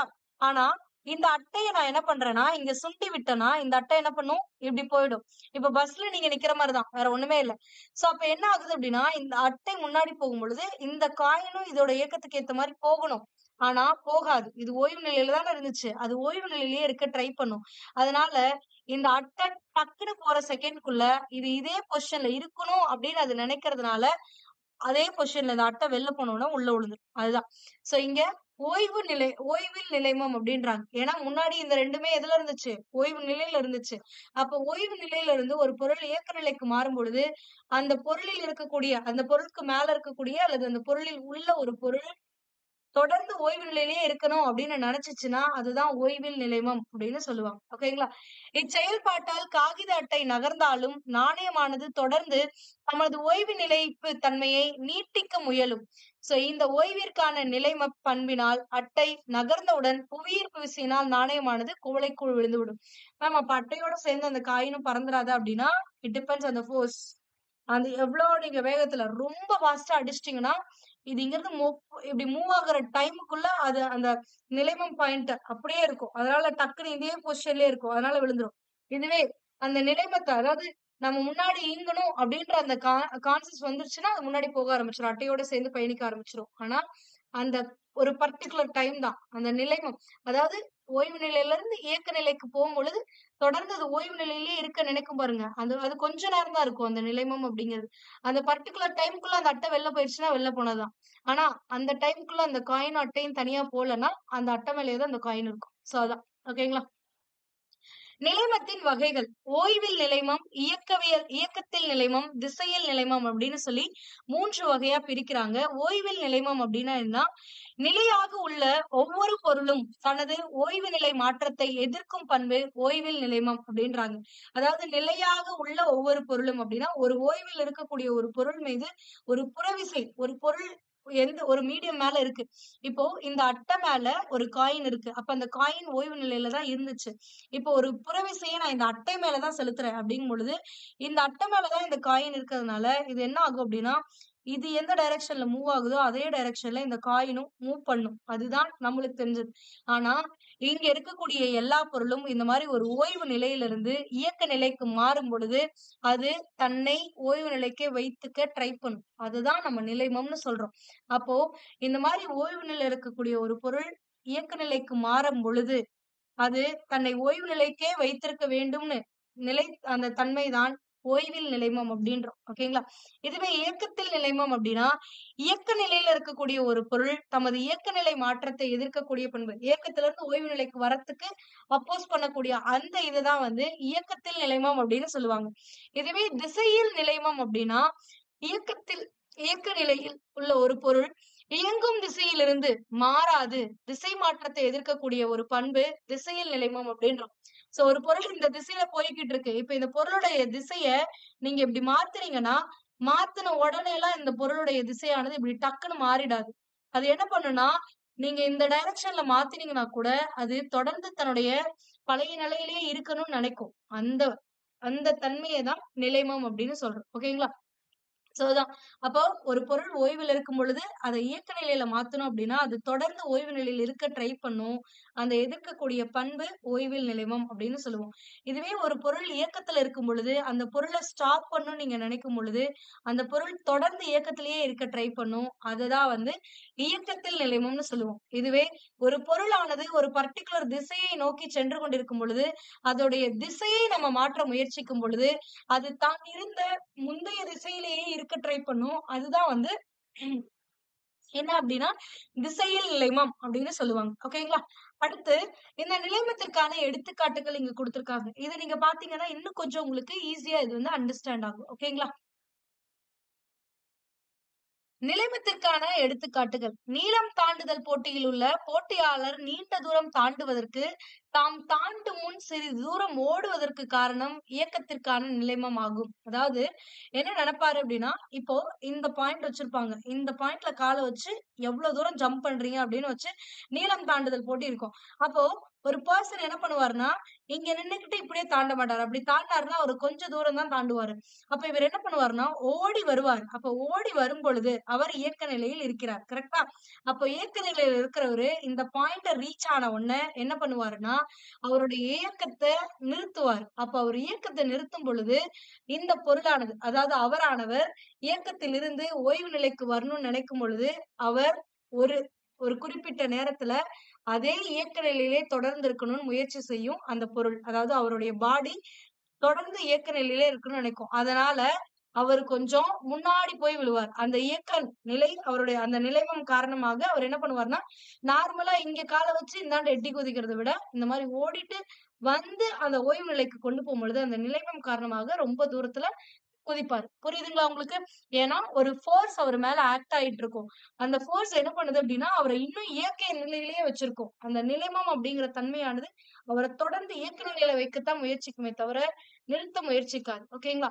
அடுத்தது இன்னொரு இது கொடுத்திருக்காங்க. ஓடும் மகிழ்ந்து வலைப்பாதையில் செல்லும் போது பயணியர் ஒரு பக்கமாக சாய காரணம் திசைக்கான நிலைமம் அப்படின்றாங்க. இப்ப பேருந்தானது இந்த டைரக்ஷன்ல போகுது. டக்குன்னு இப்படி வளைச்சிட்டாங்கன்னா அவங்க அப்படி இப்படி சாஞ்சு நேரா தானே போகணும். இப்ப பேருந்துல நீங்க இப்படி உட்கார்ந்துருக்கீங்கன்னா பேருந்து தானே வளையுது. அப்போ நீங்க இந்த பேருந்துடைய கண்ணாடி பார்த்து உட்கார்ந்துருக்கீங்கன்னா அப்ப பேருந்து வளைஞ்சா பேருந்துடைய கண்ணாடி பார்த்து தான் இருக்கணும். ஆனா நீங்க என்ன பண்ணுவீங்க? அப்படியே ஒரு பக்கம் சாய்வீங்க. அதற்கான காரணம் என்னன்னா நீங்க தொடர்ந்து அதே நிலையில இருக்கணும் அப்படின்னு முயற்சிப்பீங்க. அதாவது பேருந்தானது இப்படி போகும் பொழுது நீங்க இப்படி விழறதுக்கான காரணம் என்னன்னா நீங்க இப்படி இருக்கணும்னே நினைப்பீங்க. ஆனா அது இப்படி டைரக்ஷன் மாறுறதுனால உங்களால இந்த டைரக்ஷனுக்கு வரணும்னு நினைக்கும் பொழுது இந்த ஒரு டர்ன் இருக்கும் உங்ககிட்ட. ஓகேங்களா? சோ அதுதான். அப்போ ஒரு திசை ஒரு பக்கத்துல இருந்து ஒரு திசையில இருந்து இன்னொரு திசைக்கு மாறும் பொழுது ஒரு சைடா நம்ம செய்வோம். அதற்கான காரணம் இந்த நம்ம மறுபடியும் அது ஓல்டு பொசிஷன்லயே இருக்கணும்னு நினைப்போம். அதுதான் வந்து அந்த திசைக்கான நிலைமம்னு சொல்லக்கூடியது. அடுத்தது, கிளைகளை உலுக்கிய பின் மரத்திலிருந்து கீழே விழும் இலைகள், பழுத்த பின் விழும் பழங்கள் இவையாவும் ஓய்விற்கான நிலைமத்திற்கு எடுத்துக்காட்டுகளாகும் அப்படின்ற. அதாவது ஒரு கிளை இப்படி இருக்கு. இந்த கிளையில இங்க ஒரு இலை இப்படி இருக்குன்னு வச்சுக்கோங்களேன். இது ஓய்வு நிலையில தான் இருக்கும். இப்ப நான் என்ன பண்ணுவேன், இத புடிச்சு உழுக்கும் பொழுது, இந்த கிளைய இப்படி கீழ இழுக்கும் பொழுது அப்படியே இப்படி கீழ வந்துட்டு அது மேல போக நினைக்கும். அப்ப அந்த கிளை வந்து இப்படி உழுக்கும் பொழுது, அந்த கிளை மேல கீழ ஆட ஆரம்பிக்கும். ஆனா இந்த இலையானது தொடர்ந்து என்ன பண்ணும் அப்படின்னா, ஓய்வு நிலையிலேயே இருக்க நினைக்கும். அப்ப என்ன ஆகும்னா, இந்த கணு விட்டு போயிரும். அவ்வளவுதான். ஏன்னா இது மேல போகும்பொழுது, இது தொடர்ந்து ஓய்வு நிலையிலேயே இருக்கன்னு நினைக்கும். அப்போ இது பிஞ்சிட்டு கீழ விழுது. அதுதான். அப்போ ஒரு பொருள் ஓய்வு நிலையில இருக்குன்னா, அது அதே பொசிஷன்லயே இருக்குன்னு நினைக்கும். ஆனா நீங்க அந்த கிளையை நீங்க மேல உயர்த்தும் பொழுது, அந்த இலையானது கொட்டிடும். ஓகேங்களா? சோ இதுதான் நிலைமத்திற்கான எடுத்துக்காட்டுகள். புரிஞ்சுதா? சோ அடுத்து நம்ம பார்க்கக்கூடியது நேர்கோட்டு உந்தம். அதாவது லீனியர் மொமெண்டம் அப்படின்னா என்ன அப்படிங்கறத பார்க்கணும். திசை வேகமோ நிறையோ அதிகமானால் விசையின் தாக்கம் அதிகமாகும். அதாவது நீங்க போகக்கூடிய அந்த வெலாசிட்டி அதிகமானாலும் அல்லது உங்களுடைய வெயிட் அதிகமானாலோ விசையுடைய தாக்கமும் அதிகமாகும் அப்படின்றாங்க. அது மேல ஒரு போர்ஸ நீங்க கொடுக்கக்கூடிய அளவு மாறுபடும். இப்போ வெயிட்டான ஒரு பொருளை மூவ் பண்ணீங்கன்னா நீங்க நிறைய போர்ஸ் கொடுக்கணும். அதுவே வெயிட் இல்லாத கம்மியான வெயிட் இருக்கக்கூடிய ஒரு பொருளா இருந்தா நீங்க கொஞ்சமான போர்ஸ் கொடுத்தாலே அதை என்ன பண்ண முடியும், மூவ் பண்ண முடியும். அதே மாதிரிதான் ஒரு பொருள் ஒரு குறிப்பிட்ட திசை வேகத்துல போய்கிட்டு இருக்கு அப்படின்னா அந்த பொருளுடைய வேகம் அதிகமா இருந்துச்சுன்னா நீங்க ஒரு சின்ன போர்ஸ் கொடுத்தாலே அது இன்னும் ரொம்ப வேகமா போகும். ஓகேங்களா? ஆனா இதுவே ஒரு பொருள் உடைய வேகம் குறைவா இருக்குன்னு வச்சுக்கோங்களேன், அது மேல அதிக அளவு நீங்க போர்ஸ் கொடுத்தாதான் என்ன ஆகும், அது இன்னும் கொஞ்சம் ஃபாஸ்டா மூவ் ஆக ஆரம்பிக்கும். அப்ப அந்த திசை வேகத்தை பொறுத்தும் அந்த நிறையை பொறுத்தும் விசையுடைய தாக்கமும் மாறுபடும். எந்த அளவுக்கு நம்ம விசை செலுத்தணும் அப்படிங்கிறது மாறுபடும். விசையின் விளைவானது திசை வேகத்தையும் நிறையினையும் அந்த பொருளுடைய நிறையினையும் அது பயணிக்கக்கூடிய அந்த திசை வேகத்தினையும் சார்ந்து அமைகிறது. ஒரு பொருளின் மீது செயல்படும் விசையின் தாக்கத்தை நேர்கோட்டு உந்தம் மூலம் அளவிடலாம். அதாவது ஒரு பொருள் மீது செயல்படக்கூடிய விசையுடைய தாக்கத்தினை நேர்கோட்டு உந்தம் அப்படின்றாங்க. ஃபர்ஸ்ட் இந்த உந்தம் அப்படின்னா இங்கிலீஷ்ல மொமெண்டம் அப்படின்னு சொல்லுவாங்க. மொமெண்டம்னா ஒண்ணும் இல்ல, மாஸ் இன் மோஷன். அதாவது இப்போ நீங்க ஓய்வு நிலையில இருக்கும் பொழுது உங்களுடைய மாஸ் வந்து ஒரு 60 kgன்னு வச்சுக்கோங்களேன். உங்களுடைய இது வந்து ஒரு 60 கிலோகிராம் அப்படின்னா நீங்க இயக்க நிலையில இருக்கும்போது உங்களுடைய வெயிட் அதே 60 கிலோவா இருக்குமா அப்படின்னா கண்டிப்பா கிடையாது. சோ உங்களுடைய மாஸ் வந்து நீங்க போகக்கூடிய அந்த வேகத்தை பொறுத்து மாறுபடும். ஓகேங்களா? சோ அப்ப அந்த உந்தம் அப்படிங்கிறதும் மாறுபடும். மொமெண்டம் அப்படிங்கிறது மாறுபடும் அப்படின்றாங்க. அதான் மாஸ் அண்ட் மோஷன் அப்படிங்கிறது தான் மொமெண்டம். அப்போ இயங்கும் பொருளின் நிறை மற்றும் திசை வேகத்தின் பெருக்கல் பலன் உந்தம். அப்ப உந்தம் அப்படின்னா மொமெண்டம் அப்படின்னா மாஸ் இன்டு வெலாசிட்டி அப்படின்னு சொல்லுவாங்க. அதாவது மாஸ்னா நிறை, வெலாசிட்டினா திசை வேகம். அப்ப P equal to M into V அப்படின்னு சொல்லலாம். அப்போ திசையானது பொருளின் திசை வேகத்தை திசையிலேயே அமையும். இது ஒரு வெக்டர் அளவு ஆகும் அப்படின்றாங்க. ஏன்னா திசை வேகம் அப்படிங்கும் பொழுது இதன் திசை அதாவது இயங்கும் பொருளின் நிறை மற்றும் திசை வேகத்தின் பெருக்கல் பலன் உந்தம். இந்த உந்தம் அப்படிங்கிறது எந்த டைரக்ஷன்ல ஆக்ட் ஆகும் அப்படின்னா எந்த திசை வேகத்துல போகுதோ, அதாவது அது எந்த திசையில பயணிக்குதோ அந்த திசையில பயணிக்கும் அப்படின்றாங்க. அதான் இதன் திசையானது பொருளின் திசைவேக திசையிலேயே, அது அந்த பொருள் எந்த திசை வேகத்துல போய்கிட்டு இருக்கோ, எந்த டைரக்ஷன்ல எவ்வளவு ஸ்பீட்ல போய்கிட்டு இருக்கோ அதே வேகத்துல அதே இதுல மாறும் அப்படின்றாங்க. ஓகேங்களா? இது வந்து ஒரு வெக்டார் அளவு. வெக்டார் அளவு அப்படின்னா எண் மதிப்பும் திசையும் கொண்டிருக்கக்கூடியதுதான் வெக்டார் அப்படிங்கிறோம். இங்க இந்த உந்தத்திற்குன்னு ஒரு திசை இருக்கு. அது எந்த திசை? இந்த பொருளுடைய திசை வேகம். அந்த பொருள் எந்த வேகத்தில் எந்த திசையை நோக்கி பயணிக்கிறதோ அதே டைரக்ஷன்ல தான் இந்த உந்தமும் செயல்படும் அப்படின்றாங்க. இப்ப உந்தம் அப்படிங்கிறது ஒரு வெக்டர் அளவு, நிறை இன்டு திசை வேகம். விசையின் எண் மதிப்பானது உந்தத்தால் அளவிடப்படுகிறது. சோ இப்போ இந்த உந்தம் எவ்வளவுன்னு தெரிஞ்சா இது மேல ஒரு மூவ் ஆகிட்டு இருக்கக்கூடிய ஒரு பொருள்ல இருக்கக்கூடிய உந்தம் அந்த பொருளுடைய நிறை மற்றும் வெலாசிட்டிய வச்சு உங்களுக்கு அந்த மொமெண்டம் என்ன அப்படின்றத கால்குலேட் பண்ண முடியும். அந்த மொமெண்டம் தெரிஞ்சிச்சுனாதான் அந்த பொருள்ல எவ்வளவு ஃபோர்ஸ் ஆக்ட் ஆகிட்டு இருக்கு, இல்லைன்னா எவ்வளவு ஃபோர்ஸ் நீங்க அப்ளை பண்ணா அதோட பொசிஷனை சேஞ்ச் பண்ண முடியும் அப்படிங்கறது எல்லாமே சொல்ல முடியும். இதன் எஸ்ஐ அலகு, உந்தத்தோட எஸ்ஐ அலகு என்னன்னா கிலோகிராம் மீட்டர் வினாடி -1 கொடுத்திருக்காங்க. இது ஒண்ணும் இல்ல, கிலோகிராம் மீட்டர் பர் வினாடி அப்படின்னு அர்த்தம். அதாவது கீழே இருக்கக்கூடிய வினாடி மேல போகும்பொழுது இந்த -1 அப்படின்னு மேல போட்டுக்குவாங்க. ஓகேங்களா? அதாவது kilogram metre per second is called, ஏன்னா நிறைக்கான இது என்னது? கிலோகிராம். நிறைனா கிலோகிராம், திசைவேகம்னா என்னது? Metre per second. அப்ப என்னன்னா கிலோகிராம் மீட்டர் பர் செகண்ட்ங்கிறதா இதோட யூனிட். இந்த செகண்ட் அப்படிங்கறது கீழே எனக்கு வேணாம், ஒரே லைன்ல நான் எழுதணும் அப்படின்னா கிலோகிராம் மீட்டர் இந்த செகண்டுக்கு பவர்ல -1 போடணும், அவ்வளவுதான். ஓகேங்களா? அதாவது -1. புரிஞ்சா? சோ இதான். அப்போ சிஜிஎஸ் அழகு என்ன அப்படின்னு பாத்தீங்கன்னா கிலோகிராம் சென்டிமீட்டர் per செகண்ட் அப்படின்னு அர்த்தம். ஓகேங்களா? அடுத்தது நியூட்டனுடைய இயக்க விதியில முதல் விதி இங்க கொடுத்திருக்காங்க. நியூட்டனின் முதல் விதி. இப்போ உங்களுக்கு நிலைமம்னா என்னன்னு தெரியும், விசைனா என்னன்னு தெரியும், இடப்பெயர்ச்சினா என்னன்னு தெரியும், முடுக்கம்னா என்னன்னு தெரியும், இப்போ என்னன்னு தெரியும், உந்தமும் தெரியும். ஓகேங்களா? சோ இந்த டேர்ம்ஸ் எல்லாம் புரிஞ்சா மட்டும்தான் உங்களுக்கு இயக்க விதிகள் புரியும். ஓகேங்களா? அதனாலதான் அப்போ ஒரு இடப்பெயர்ச்சினா என்னது? ஒரு பாயிண்ட்ல இருந்து இன்னொரு பாயிண்ட்டுக்கு எவ்வளவு டிஸ்பிளேஸ்மெண்ட் ஆகுது, அந்த டிஸ்பிளேஸ்மெண்ட் தான் வந்து இடப்பெயர்ச்சி அப்படின்னு சொல்லக்கூடியது. ஓகேங்களா? இதுவே திசை வேகம்னா என்ன? ஒரு பாயிண்ட்ல இருந்து இன்னொரு பாயிண்ட்டுக்கு ஒரு பர்டிகுலர் திசையில எவ்வளவு வேகத்துல பயணிக்குதோ அதுதான் திசை வேகம். அதுவே முடுக்கம், அதாவது ஆக்சிலரேஷன்னா என்னது? அந்த போகக்கூடிய அந்த வேகத்தில் ஏற்படக்கூடிய அந்த மாறுபாடு வித் ரெஸ்பெக்ட் டு டைம், காலத்தை பொறுத்து அந்த திசை வேகத்தில் ஏற்படக்கூடிய அந்த மாறுபாட்டை தான் முடுக்கம் அப்படின்னு சொல்லுவோம். The rate of change in velocity with respect to time is called acceleration. ஓகேங்களா?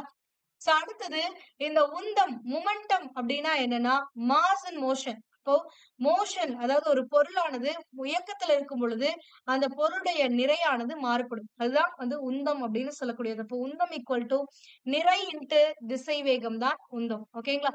அப்போ விசையின் எண் மதிப்பானது, ஒரு விசை எவ்வளவு அப்ளை பண்ணும் அப்படின்ற அந்த எண் மதிப்பை எப்படி கணக்கிடலாம் அப்படின்னா இந்த உந்தத்தை வைத்துதான் கணக்கிட முடியும் அப்படின்றாங்க.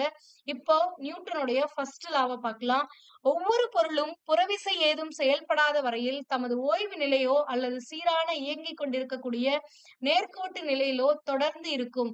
இவ்விதி விசையினை வரையறுக்கிறது. அது மட்டுமின்றி பொருட்களின் நிலைமத்தையும் விளக்குகிறது அப்படின்றாங்க. அதாவது நியூட்டனுடைய ஃபர்ஸ்ட் லா என்னன்னா, ஒரு பொருள் இயக்கத்துல இருந்தா அது தொடர்ந்து இயக்கத்திலே இருக்கும், ஒரு பொருள் ஓய்வு நிலையில இருந்தா அது என்ன பண்ணும், அது தொடர்ந்து ஓய்வு நிலையிலே இருக்கும். எப்ப வரைக்கும் அப்படின்னா அந்த பொருட்கள் மீது எந்த ஒரு எக்ஸ்டர்னல் போர்ஸும் ஆக்ட் ஆகாத வரைக்கும். ஓகேங்களா? சோ அதான் ஒவ்வொரு பொருளும் புறவிசை ஏதும் செயல்படாத வரையில், அதாவது ஒரு எக்ஸ்டர்னல் போர்ஸ் ஆக்ட் ஆகாத வரைக்கும் தமது ஓய்வு நிலையிலோ, அதாவது அதோடைய ஸ்டேஷனரி பொசிஷன்லயோ அல்லது சீரான இயக்க நிலையிலயோ அல்லது மோஷன்லயோ, அந்த கான்ஸ்டன்டான அந்த மோஷன்லயோ இருந்துகிட்டே இருக்கும் அப்படின்றாங்க. ஓகேங்களா? சோ ஒரு எக்ஸ்டர்னல் ஃபோர்ஸ் அப்ளை ஆகல அப்படின்னா அந்த பொருள் தொடர்ந்து ஸ்டேஷனரி பொசிஷன்ல இருந்தா ஸ்டேஷனரி பொசிஷன்லயே இருக்கும், இல்ல அந்த பொருள் இயக்க நிலையில இருந்துச்சுன்னா இயக்க நிலையிலே இருக்கும். ஓகேங்களா?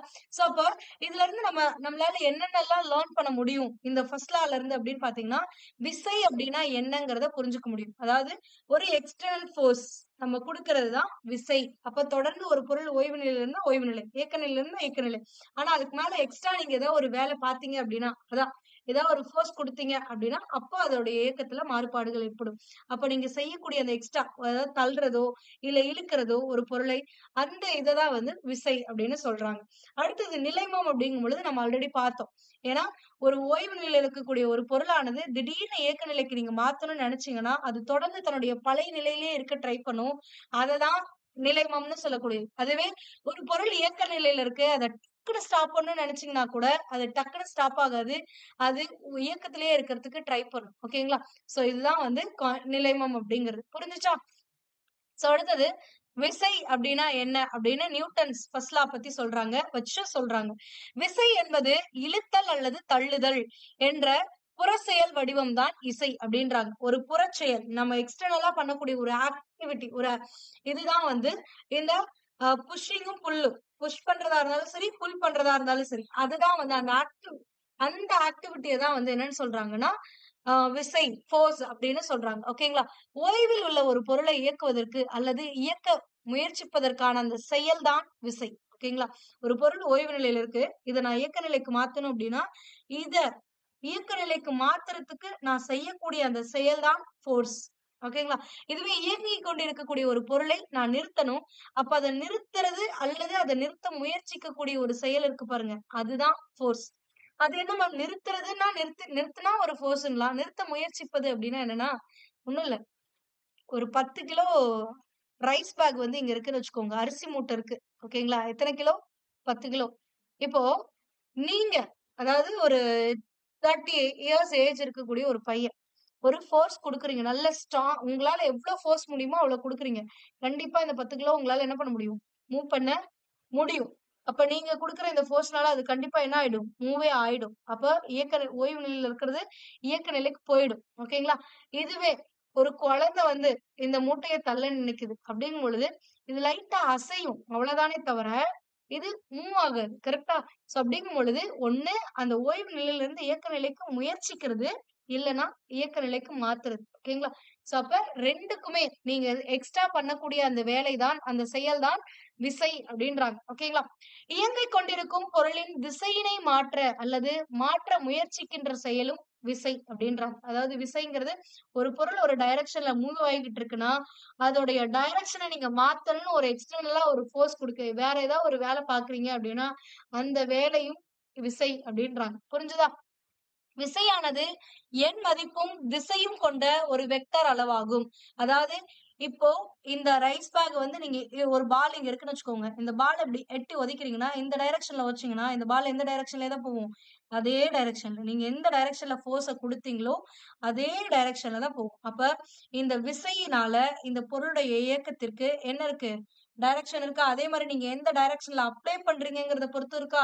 அப்ப விசைக்கு நீங்க எந்த டைரக்ஷன்ல அப்ளை பண்றீங்க? அப்ப எந்த திசை அப்படிங்கிறதும் ஒண்ணு இருக்கு. அது மட்டும் இல்லாம எவ்வளவு ஃபோர்ஸ் குடுக்குறீங்க அப்படிங்கிறதும் இருக்கு. அப்ப ஒரு விசை அப்படின்னா அதற்கு எண் மதிப்பும் இருக்கு, அதுக்கு திசையும் இருக்கு. எண் மதிப்பும் திசையும் இருந்தால் அது வெக்டர் அளவு. வெறும் எண் மதிப்பு மட்டும் இருந்தா அது ஸ்கேலர் அளவு அப்படின்னு சொல்லுவாங்க. ஓகேங்களா? இப்போ விசையுடைய வகைகள இங்க குடுத்திருக்காங்க. விசையுடைய வகைகள் என்னென்ன அப்படின்னு பார்த்தீங்கன்னா, விசைகளை அவை செயல்படும் திசையை சார்ந்து கீழ்க்கண்டவாறு வகைப்படுத்தலாம். ஒத்த இணை விசைகள் 2 அல்லது 2ற்கும் மேற்பட்ட சமமான அல்லது சமமற்ற விசைகள் ஒரே திசையில் பொருளின் மீது இணையாக செயல்பட்டால் அது ஒத்த இணை விசைகள் அப்படின்றாங்க. ஒண்ணும் இல்ல. இங்க ஒரு பொருள் இருக்கு. ஒரு 10 நியூட்டன் ஃபோர்ஸ் வந்து இந்த டைரக்ஷன்ல குடுக்குறீங்க. இன்னொருத்தர் இங்க நின்னு ஒரு 15 நியூட்டன் ஃபோர்ஸ் குடுக்குறாரு. இப்ப இந்த 2 ஃபோர்ஸுமே ஒரே டைரக்ஷன்ல தானே ஆக்ட் ஆகுது. இது சேமாவும் இருக்கலாம். இவரு 10 நியூட்டன் குடுக்குறாருன்னா, இவரும் 10 நியூட்டன் குடுக்கலாம். அப்போ சமமான விசையையும் ஒரே திசையில் குடுத்தாலும் அது ஒத்த விசைதான். ஒத்த இணை விசைகள் தான். இல்ல இவன் 10 நியூட்டன், இவன் 15 நியூட்டன் ஃபோர்ஸ குடுக்குறான் அப்படின்னா, சமமற்ற விசைகளையும் ஒரே திசையில நீங்க குடுத்தீங்கன்னா, அதுவும் ஒத்த இணை விசைகள் தான். புரிஞ்சுச்சுங்களா? அப்போ ஒத்த அப்படிங்கிறது இந்த இடத்துல டைரக்ஷன மீன் பண்றாங்க.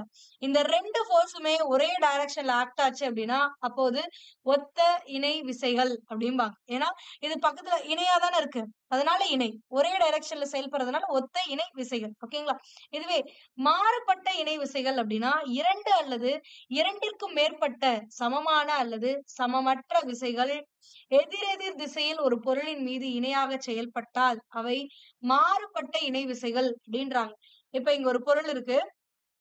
இந்தாண்ட ஒரு 10 நியூட்டன் குடுக்குறேன். இப்படி ஒரு 15 நியூட்டன் குடுக்குறேன். இந்தாண்ட ஒரு 15 ஒரு 20 நியூட்டன் குடுக்குறேன் அப்படின்னா, இந்த 2 ஃபோர்ஸும் இப்படி ஆக்ட் ஆகுது. பட் இந்த ஃபோர்ஸ்க்கு என்னது? Opposite direction. சோ இந்த மாரி எதிரெதிர் திசையில 2 விசைகள் வந்து ஒரு பொருளின் மீது செயல்படுது. அதோடைய அளவுங்கிறது ஒரே மாரி இருக்கலாம், வெவ்வேறையும் இருக்கலாம். அந்த விசையோடைய எண் மதிப்புங்கிறது ஒரே மாரி இருந்தாலும் சரி, சமமா இருந்தாலும் சரி, சமமற்றதாக இருந்தாலும் சரி. ஆனா ஆப்போசிட்ல இருந்துச்சு அப்படின்னா, அதுதான் வந்து மாறுபட்ட இணை விசைகள் அப்படின்னு சொல்லுவாங்க. ஓகேங்களா? அடுத்தது தொகுப்பயன் விசை அப்படின்னா என்ன அப்படின்னு நம்ம பார்க்க போறோம். அதாவது ரிசல்டன்ட் ஃபோர்ஸ் அப்படின்னா ஒண்ணும் இல்ல. நான் சிம்பிளா சொல்லிடுறேன். அதுக்கப்புறம் இங்க இருக்கிறத நான் படிச்சு காட்டுறேன் உங்களுக்கு. இப்ப இப்படி ஒரு பொருள் இருக்குன்னு வச்சுக்கோங்களேன். இந்த டைரக்ஷன்ல இருந்து ஒரு 10 நியூட்டன் குடுக்குறேன். அதே மாரி இதற்கு இணையா அதே இடத்துல 10 நியூட்டன் இப்படி ஆப்போசிட்ல குடுக்குறேன். அடுத்தது இந்தாண்ட ஒரு 50 நியூட்டன் குடுக்குறேன். இப்ப இந்த பொருள் எந்த டைரக்ஷன்ல மூவ் ஆகும்னு நீங்க நினைக்கிறீங்க? அதாவது இந்தாண்ட ஒரு 10 இது ஒரு 15 இந்த 2 சேர்த்து ஒரே டைரக்ஷன்ல தான் ஆக்ட் ஆகுது. சோ அப்படிங்கும் பொழுது ஒரு 25 வந்து இந்த சைடு ஆக்ட் ஆகுது. ஆனா இந்த சைடுல இருந்து எவ்வளவுதான் ஆக்ட் ஆகுது? 10 தான் ஆக்ட் ஆகுது. அப்ப கண்டிப்பா இந்த சைடு தான் ஃபோர்ஸ் அதிகமா இருக்கு. அப்போ இது எந்த டைரக்ஷன்ல ஃபோர்ஸ் குடுக்குறோமோ, அந்த டைரக்ஷன்ல அந்த பொருள் என்ன ஆயிடும்? மூவ் ஆக ஆரம்பிச்சிடும். அப்ப அந்த பொருளானது இப்படி மூவ் ஆக ஆரம்பிச்சிடும். அதாவது இந்த டைரக்ஷன்ல மூவ் ஆகும். கரெக்டா? சோ இப்போ இதுல தொகுப்பயன் விசை அப்படின்னா இந்த 15 நியூட்டன் அப்படிங்கறதுதான். இந்த மூவ்மெண்ட்டுக்கு காரணமா இருக்கு பாருங்க. அதுதான் வந்து இந்த தொகுப்பயன் ரிசல்டன்ட் ஃபோர்ஸ் அப்படின்னு சொல்லக்கூடியது. புரியுதுங்களா? இப்போ இப்படி ஒரு பொருள் இருக்கு. இந்தாண்ட ஒரு 10 நியூட்டன் கொடுக்குறேன். இந்தாண்ட ஒரு 20 நியூட்டன் கொடுக்குறேன். 25 நியூட்டனே வச்சுக்கோங்க. 25 நியூட்டன் கொடுக்குறேன். சோ இவ்வளவு ஃபோர்ஸ் கொடுக்கும் பொழுது இந்தாண்ட 10 நியூட்டன் தான் இருக்கு. அப்ப இந்தாண்டி 10 நியூட்டன் இருந்தா அது வேற கதை. ஆனா இங்க 25 நியூட்டன் இருக்கிறதுனால இந்த சைடு இந்த சைடு ஒருத்தர் இழுக்கிறாங்க, இந்த சைடு ஒருத்தர் இழுக்கிறாங்க. ஆனா இவங்களுடைய ஃபோர்ஸ் அதிகம். அதனால இந்த பொருளானது என்ன பண்ணும்? இந்த டைரக்ஷன்ல மூவ் பண்ணும். இப்ப எதை வச்சுதான் அந்த இயக்கமானது இருக்கும் அப்படின்னா இந்த 10க்கு இந்த சைடு ஒரு 10 விட்டுறணும். மீதி இருக்கு பாருங்க 15. அதை வச்சுதான். ஏன்னா இத +10 எடுத்துக்கிட்டீங்கன்னா இத -25 எடுத்துக்கணும். அப்ப -25 +10 என்னன்னா -15. இது இந்த பிளஸ் மைனஸ்லாம் ஜஸ்ட் அந்த டைரக்ஷனை டினோட் பண்றதுக்காக தான். அப்போ 15 நியூட்டன் ஃபோர்ஸ்ல இந்த பொருளானது இந்த சைடு வந்து மூவ் ஆகும் அப்படின்றோம். சோ இந்த 15 நியூட்டன் அப்படிங்கிறது தான் இந்த ரிசல்டன்ட் ஃபோர்ஸ் அப்படிங்கிறது. புரிஞ்சுச்சா? சோ இதுவே உங்களுக்கு இப்படி ஒரு பொருள் இருக்கு. இந்தாண்ட ஒரு 5 நியூட்டன், இந்தாண்டி அதே மாதிரி ஒரு 5 நியூட்டன் அப்படின்னா இப்போ ரிசல்டன்ட் ஃபோர்ஸ் என்ன? தொகுப்பயன் விசை என்ன அப்படின்னா 0. ஏன் அப்படின்னா இது பிளஸ் எடுத்துக்கிட்டீங்கன்னா இதை மைனஸ் எடுக்கணும். அப்ப இது எல்லாத்தையும் ஆட் பண்ணும்பொழுது +5 -5 என்ன ஆயிடும்? 0ன்னு வந்துடும். அப்ப இந்த பொருள் அதாவது தொகுப்பயன் விசை ரிசல்டன்ட் ஃபோர்ஸ் இந்த மாதிரி கால்குலேட் பண்ணும்போது 0ன்னு வந்துருச்சுன்னா இந்த பொருள் மூவ் ஆகாது, அதே இடத்துல நிக்குது அப்படின்னு அர்த்தம். ஓகேங்களா? புரிஞ்சுச்சா? இது வந்து ஜஸ்ட் சமமானத பேலன்ஸ்டு ஃபோர்ஸ்னா என்ன, அன்பேலன்ஸ்டு ஃபோர்ஸ்னா என்ன, அண்ட் ஈக்குவலா இருக்கு அப்படின்னா என்ன, அதை மட்டும் தெரிஞ்சுக்கோங்க. ஓகேங்களா? சோ அப்ப கொடுத்திருக்க ஃபோர்ஸ் ஒரு டைரக்ஷன்ல இருக்கிறத பிளஸ்ன்னு எடுத்துக்கிட்டீங்கன்னா இன்னொரு டைரக்ஷன்ல இருக்கிறத மைனஸ்ன்னு எடுத்துக்கணும். இப்ப இங்க உங்களுக்கு எக்ஸாம்பிளே கொடுத்திருக்காங்க பாருங்க. ஒத்த இணை விசைகள் ஒரே திசையில் செயல்பட்டால் இப்ப F1ங்கிற ஃபோர்ஸ் இப்படி ஆக்ட் ஆகுது, F2ங்கிற ஃபோர்ஸ் இப்படி ஆக்ட் ஆகுது. அப்ப இந்த ரெண்டு ஃபோர்ஸும் ஒரே டைரக்ஷன்லனா இதுவும் பிளஸ் இதுவும் பிளஸ் தான். அப்ப இது ரெண்டும் சேர்த்துதான் தொகுப்பயன் விசை அப்படிங்கிறது. ஏன்னா ஆப்போசிட் டைரக்ஷன்ல எதுவும் இல்ல. அதனால negative values there is no negative value. அப்ப மொத்தமா இந்த பொருள் மேல எவ்வளவு விசை ஏற்படுதுன்னா இந்த F1 + F2 இந்த ரெண்டும் சேர்த்து எவ்வளவோ அதுதான் வந்து இந்த ஓவராலா இந்த பொருள் மேல ஆக்ட் ஆகக்கூடிய ஃபோர்ஸ். ஓகேங்களா? இதுவே சமமற்ற மதிப்பு கொண்ட இணை விசைகள் எதிரெதிர் திசையில் செயல்பட்டால் அப்படின்னா இப்ப F1 அப்படிங்கிறது இங்க செயல்படுது, வேற அளவு இருக்கக்கூடிய F2ங்கிறது இப்படி ஆப்போசிட்ல செயல்படுதுன்னா இப்ப தொகுப்பயன் விசை என்னவா இருக்கும்னா F1 ஒருவேளை அதிகமா இருந்தா இது ஒரு 10 இது ஒரு 5 அப்படின்னா எது அதிகமா இருக்கோ அதை பிளஸ்ல எடுத்துக்கோங்க. இது பிளஸ் இது மைனஸ் ஆயிடும். ஏன்னா ஆப்போசிட் டைரக்ஷன். அப்ப +10 -5 போது 5ன்னு தான் கிடைக்கும். அப்ப இந்த பொருள் மேல ஆக்ட் ஆகக்கூடிய ஃபோர்ஸ் என்னன்னா 5 நியூட்டன் மட்டும்தான் ஆக்ட் ஆகும். அப்போ அந்த 5 நியூட்டன் எந்த சைடு எக்ஸ்ட்ரா இருக்கு? இங்க தானே. அப்ப இந்த ஃபோர்ஸ் எந்த டைரக்ஷன்ல குடுக்குறீங்களோ அதே டைரக்ஷன்ல தான் இந்த பொருளானது மூவ் ஆகும். ஓகேங்களா? சோ அதுதான் இங்க கொடுத்திருக்காங்க. அப்ப தொகுப்பயன் விசை அப்படிங்கிறது F1 - F2. எப்போ F1 அப்படிங்கிறது அதாவது ஃபோர்ஸ் 1 அதிகமா இருந்துச்சு அப்படின்னா F1 - F2. இதுவே ஃபோர்ஸ் 2ங்கிறது அதிகமா இருக்கு அப்படின்னா F2 - F1. அதாவது எனக்கு தேவை டிஃபரன்ஸ் தான். அதாவது இந்த டைரக்ஷன்ல இருந்து எவ்வளவு, இந்த டைரக்ஷன்ல இருந்து வரும். ரெண்டு சைடு அதாவது இந்த சைடுல இருந்து எவ்வளவு வருது, இந்த சைடுல இருந்து எவ்வளவு வருது. இந்த ரெண்டு சைடுக்கும் இருக்கக்கூடிய டிஃபரன்ஸ் என்னவோ அதுதான் தொகுப்பயன் விசை அப்படிங்கிறது. ஓகேங்களா? அப்போ சமமான விசைகள் எதிரெதிர் திசையில் ஒரே நேரத்தில் நேர்கோட்டில் செயல்பட்டு விட்டால் அதாவது சமமான விசைகள்ன்றாங்க. நீங்க F1 ஃபோர்ஸ் கொடுக்குறீங்கன்னா இந்த F2 ஃபோர்ஸும் ஈக்குவல் டு F1. ஏன்னா சமமான விசைகள்னு சொல்லிட்டாங்க.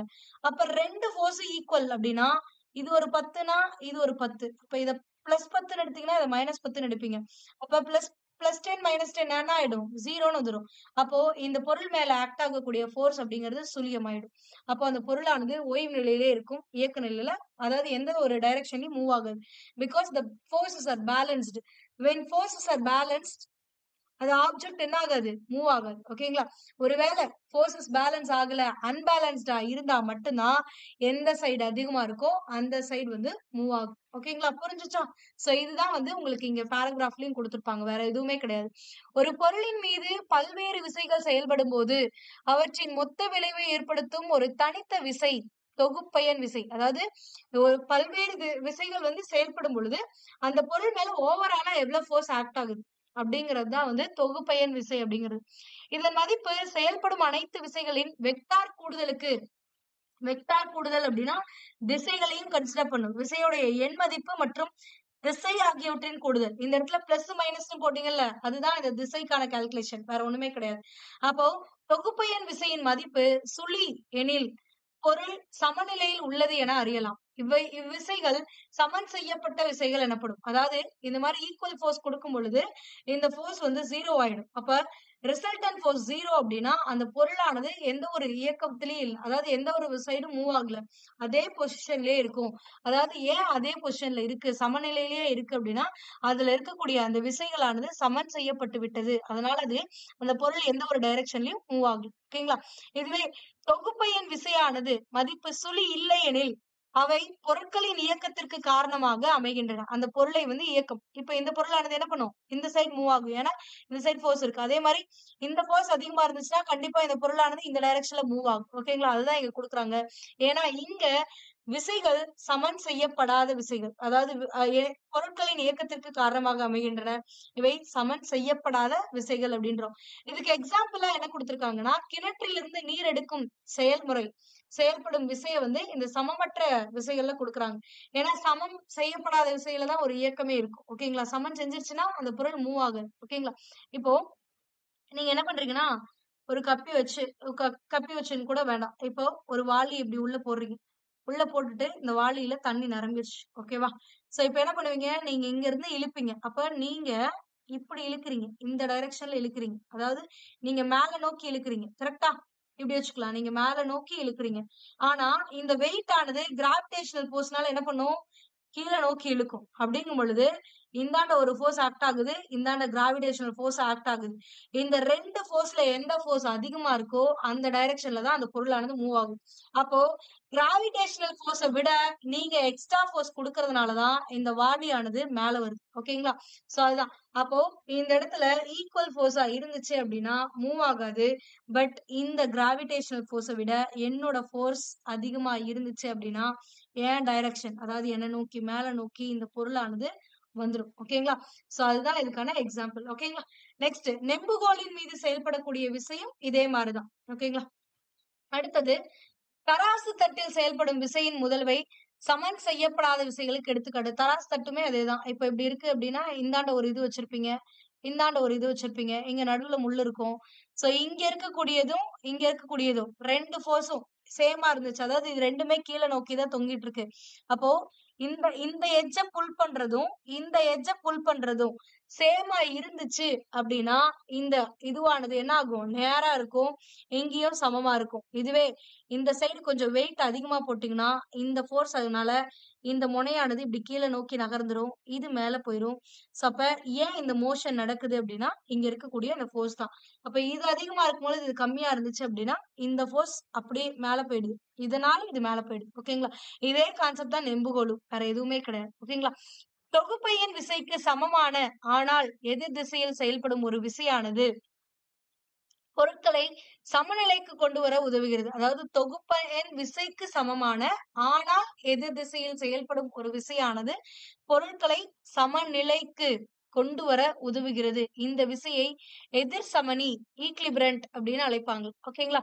அடுத்தது நம்ம என்ன பார்க்க போறோம் அப்படின்னா விசையின் சுழல் விளைவு அப்படிங்கிறது. அதாவது விசையின் சுழல் விளைவு அப்படிங்கறத நம்ம டார்க்னு கூட சொல்லலாம். திருப்புத்திறன் தான் வந்து இந்த இடத்துல எக்ஸ்பிளைன் பண்ண போறாங்க.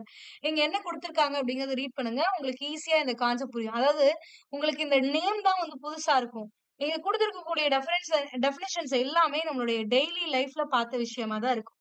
கதவுகளில் கைப்பிடி எந்த இடத்தில் பொருந்துகிறது? மற்ற இடத்தில் வைக்காமல் ஏன் கதவுகளின் கைப்பிடியானது கதவினுடைய விளிம்பின் அருகில் அவை பொருத்தப்பட்டுள்ளன? கதவினை விளிம்புகளில் பிடித்து இழுப்பது அல்லது தள்ளுவது எளிதானதா அல்லது சுவரின் இணைப்பை, அதாவது ஹிஞ்ச் இருக்கு பாருங்க, கீழ் ஹிஞ்ச வந்து தமிழ்ல கீழ் அப்படின்னு சொல்றாங்க. அந்த கீழ் பகுதியினை அருகில் பிடித்து இழுப்பது அல்லது தள்ளுவது எளிதா அப்படின்னு கேக்குறாங்க. ஒண்ணும் இல்ல. இது வந்து ஒரு சவறு. ஒரு ரூம் இப்படி இருக்குன்னு வச்சுக்கோங்க. இந்த இடத்துல ஒரு டோர் வச்சிருக்கீங்க.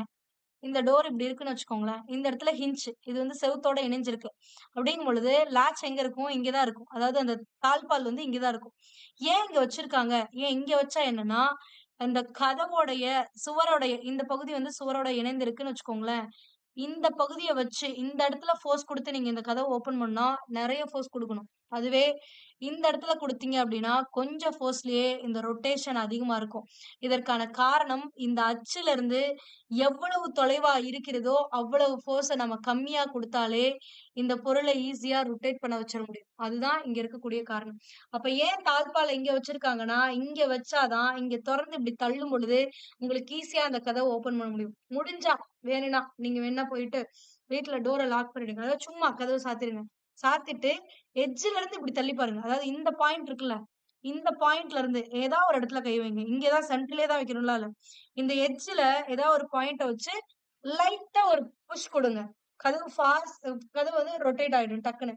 அதே அளவுக்கு நீங்க எவ்வளவு ஃபோர்ஸ் அங்க கொடுத்தீங்களோ அதே அளவுக்கு இந்த இடத்துல கொடுத்தீங்கன்னா கதவு வந்து கொஞ்சம் கொஞ்சம் கூட, அதாவது ரவுண்டு தான் வந்து முன்னாடி மூவ் ஆனதை விட கொஞ்சம் தான் மூவ் ஆயிருக்கும். அதுக்கான காரணம் அது அந்த மையப்புள்ளியில இருந்து எவ்வளவு தொலைவில் இருக்கு அப்படிங்கறதுதான். சோ இதுக்கு பின்னாடி இருக்கக்கூடியதான் டார்க், அதாவது திருப்பு திறன். அதாவது இந்த ரொட்டேட் ஆகக்கூடியது, இந்த திரும்பக்கூடிய அந்த திறனை பற்றி கூறக்கூடியதுதான் இந்த கான்செப்ட். வேற ஒண்ணுமே கிடையாது. அதான் எங்கேயும் கொடுத்திருப்பாங்க. கதவின் இணைப்பு அச்சிலிருந்து விளிம்பானது தொலை தூரத்தில் உள்ளது. அதாவது கதவுடைய ஆஹ் இணைப்பு அச்சு அப்படின்னா இந்த செவுத்தோட இணைந்து இருக்கக்கூடியது. சோ அப்ப இங்க இங்க இணைப்பு அச்சிலிருந்து, இந்த இணைப்பு அச்சிலிருந்து இந்த விளிம்பு பகுதி அப்படிங்கிறது கொஞ்சம் தூரத்துல அமைந்திருக்கிறது, தொலை தூரத்தில் அமைந்துள்ளது. எனவே அங்க செயல்படும் விசை அதிக சுழல் விளைவை ஏற்படுத்துகிறது. இங்க கொஞ்சம் விசை செயல்படுத்தினீங்கன்னா அது இந்த ரொட்டேஷன், இந்த டோர் ஆனது இப்படி இருக்க டோர் ஆனது இப்படி போயிடும் அப்படின்றாங்க. அதாவது அதிக அளவு ரொட்டேஷன், அதிக சுழல் விளைவினை ஏற்படுத்தும். ஆனா கதவில் உள்ள நிலையான இணைப்பு அச்சு சுழல் அச்சு என்று அழைக்கப்படுகிறது. இந்த நிலையான அணைப்பு இருக்குல்ல, இந்த இணைப்பு பகுதி, அதாவது சுவரோட இணைந்து இருக்குல்ல, அதுதான் சுழல் அச்சுன்னு சொல்லுவாங்க. ஏன்னா இந்த பாயிண்ட பொறுத்துதான் இது ரொட்டேட் ஆகும். இந்த சென்டர் பாயிண்ட பொறுத்துதான் இது இங்க இருந்து இப்படி ரொட்டேட் ஆகக்கூடியது. ஆனா இந்த பாயிண்ட் மூவ் ஆகாது. ஜஸ்ட் இந்த பாயிண்ட பொறுத்து அந்த டோர் ஆனது இப்படி மூவ் ஆகும், இல்லைன்னா இப்படி வரும். ஓகேங்களா? சோ இதுதான். சோ அதான் ஆக்சஸ் ஆஃப் ரொட்டேஷன் அப்படின்னு சொல்லுவாங்க. இங்க என்ன கொடுத்திருக்காங்க, தண்டொன்றின் ஒரு முனையை தரையிலோ அல்லது சுவரிலோ நிலையாக பொருத்தி மறுமுனையை தண்டின் தொடுகோட்டின் வழியே விசையை செலுத்தினால் தண்டானது நிலைப்புள்ளியை மையமாக வைத்து சுழலும் அப்படின்றாங்க. அதாவது இப்ப இங்கேயே கொடுத்திருக்காங்க பாருங்களேன். இங்க ஒரு பர்சன் நிக்கிறாரா, இந்த பகுதி வந்து செவரோட இணைஞ்சிருக்க பகுதி. அப்போ இவரு இங்க இருந்து அந்த கதவு புடிச்சு இழுத்தாரு அப்படின்னா இந்த கதவானது இந்த மைய அச்சை பொறுத்து என்ன பண்ணும், இங்க இருந்து இப்படி ரொட்டேட் ஆகும். ஓகேங்களா? சோ அப்ப இங்க நீங்க கொடுக்கக்கூடிய ஃபோர்ஸ் கம்மியா கொடுத்தாலுமே இந்த மைய அச்சுல இருந்து இந்த பாயிண்ட் ஆனது ரொம்ப தூரத்துல இருக்கு. அதனால இங்க இந்த டார்க் கிரியேட் பண்ணக்கூடிய, அந்த திருப்புத்திறனை கிரியேட் பண்ணக்கூடியது அதிகமா இருக்கும். அதுவே இந்த பாயிண்ட்ல இது பண்ணீங்கன்னா திருப்புத்திறன் குறைவா இருக்கு. ஏன் அப்படிங்கிறதுக்கு அடுத்து உங்களுக்கு ஃபார்முலாவை பார்க்கும்பொழுது புரியும். ஓகேங்களா? இப்போ இந்த கதவு வந்து இந்த செவுத்தோட இணைஞ்சிருக்குல்ல, அதுதான் இந்த பகுதி. நீங்க இப்படி புஷ் பண்றீங்கன்னா இந்த டிஸ்டன்ஸ் அப்படிங்கிறது இந்த பாயிண்ட்டுக்கும் இந்த மைய அச்சுக்கும், இந்த ரொட்டேட் ஆகக்கூடிய இந்த மைய அச்சுக்கும் நீங்க ஃபோர்ஸ் கொடுக்கக்கூடிய அந்த பாயிண்ட்டுக்கும் இருக்கக்கூடிய டிஸ்டன்ஸ டீன்னு எடுத்துக்கோங்க. நீங்க கொடுக்கக்கூடிய ஃபோர்ஸ எஃப்னு எடுத்துக்கோங்க. ஓகேங்களா? இந்த பாயிண்ட் இருக்குல்ல, இந்த சுழல் புள்ளி, இதுதான் வந்து சுழல் புள்ளிமோ. ஏன்னா இந்த மைய அச்சை பொறுத்துதான் இந்த கதவானது ரொட்டேட் ஆகுது. ஓகேங்களா? இப்ப இததான் வந்து இந்த பாயிண்ட்ல எக்ஸ்பிளைன் பண்ணிருப்பாங்க. விசையானது, விசையுடைய திருப்புத்திறன் அப்படின்னா என்ன, டார்க் அப்படின்னா என்னன்னா, விசையானது ஒரு புள்ளியில் அல்லது ஒரு அச்சில் ஏற்படுத்தும் சுழல் விளைவை அதன் திருப்புத்திறன் மதிப்பின் மூலம் அளவிடலாம் அப்படின்றாங்க. விசையானது ஒரு புள்ளியில் அல்லது ஒரு அச்சில் ஏற்படுத்தும் சுழல் விளைவை, இந்த இடத்துல இந்த ஃபோர்ஸ் கொடுக்கக்கூடிய இந்த சுழல் விளைவு, இந்த அச்சினை பொறுத்து இதை சுழல வைக்கக்கூடிய இந்த ஃபோர்ஸ திருப்புத்திறன் மதிப்பினை அளவிடலாம் அப்படின்றாங்க. ஒரு புள்ளியின் மீது செயல்படும் விசையின் திருப்புத்திறன் டார்க் ஆனது விசையின் எண் மதிப்பு எஃப்ற்கும் நிலையான புள்ளி மற்றும் விசை செயல்படும் அச்சிற்கும் இடையே உள்ள செங்குத்து தொலைவான டிக்கும் பெருக்கல் பலனை கொண்டு அளவிடப்படுகிறது அப்படின்றாங்க. சோ இந்த ரொட்டேஷன் இருக்குல்ல, இந்த ரொட்டேஷன், அந்த டார்க் அப்படிங்கிறது என்னன்னா, நீங்க கொடுக்கக்கூடிய ஃபோர்ஸ், இந்த ஃபோர்ஸோடைய எண் மதிப்பு அதுதான் எஃப் இன்ட்டு இந்த டிஸ்டன்ஸ், விசை செயல்படும் அச்சிற்கும், விசை எந்த அச்சுல செயல்படுது, இந்த அச்சுல, இந்த அச்சிற்கும் இந்த மையப்புள்ளி இருக்கக்கூடிய அச்சிற்கும் இடைப்பட்ட இந்த தொலைவு, இந்த செங்குத்து, இந்த ரெண்டுக்கும் பர்பண்டிகுலரா இருக்கக்கூடிய அந்த தொலைவு தான் இந்த டி அப்படிங்கிறது. ஓகேங்களா? இந்த ரெண்டுக்கும் இருக்கக்கூடிய மல்டிபிள் ப்ராடக்ட் தான் வந்து என்னன்னா இந்த டார்க் அப்படிங்கிறது. அப்ப dark equal to force into distance. அந்த டிஸ்டன்ஸ் அப்படிங்கிறது நீங்க ஃபோர்ஸ் அப்ளை பண்ணக்கூடிய அந்த பாயிண்ட்டுக்கும் அந்த மைய அச்சுக்கும் இருக்கக்கூடிய இடைப்பட்ட தூரம் தான் வந்து அந்த டிஸ்டன்ஸ் அப்படிங்கிறது. புரிஞ்சுச்சா? ஏதாவது டவுட்ஸ் இருக்கா இதுல? இருக்காது நம்புறேன். இருந்தாலும் நீங்க ஒரு வாட்டி இந்த வீடியோ பார்த்ததுக்கு அப்புறம் நீங்க படிச்சீங்கன்னா உங்களுக்கு இன்னும் ஈஸியா புரியும். ஓகேங்களா? இது ஒரு வெக்டர் அளவாகும். இத வெக்டர் அளவு அப்படின்றாங்கன்னா, டார்க்ன்னு சொல்லியாச்சு. அது என்ன ஆகும்னு சொல்லியாச்சு. ரொட்டேட் ஆகும்னு சொல்லியாச்சு.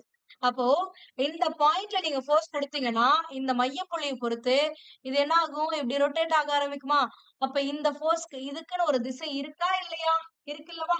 சோ அப்ப இது திசையும் எண் மதிப்பும் இத மல்டிபிள் பண்ணா ஒரு வேல்யூ கிடைக்கும். அப்ப எண் மதிப்பும் இருக்கு. இந்த டார்க்குக்கு இந்த ஃபோர்ஸ் எந்த டைரக்ஷன்ல ஆக்ட் ஆகுதோ அதே டைரக்ஷன்ல தான் இந்த ரொட்டேஷன் இருக்கும். இந்த மையப்புள்ளியை பொறுத்து அந்த ரொட்டேஷன் இருக்கும். அப்ப இதுக்கு திசையும் இருக்கு. அதனால இந்த திருப்புத்திறன் அப்படிங்கிறது விசையின் திருப்புத்திறன் அப்படிங்கிறது ஒரு வெக்டர் அளவாகும். இதன் திசையானது விசை செயல்படும் அச்சின் திசை மற்றும் தொலைவின் தளத்திற்கு செங்குத்தான திசையில் இருக்கும் அப்படின்றாங்க. SI அலகு நியூட்டன் மீட்டர். அதாவது விசையின் திருப்புத்திறன் என்னன்னா நியூட்டன் மீட்டர். ஏன்னா போர்ஸ்னா நியூட்டன், டிஸ்டன்ஸ்க்கான யூனிட் என்ன மீட்டர். அப்ப டார்க்குக்கான யூனிட் என்னன்னா நியூட்டன் மீட்டர். புரிஞ்சுச்சா?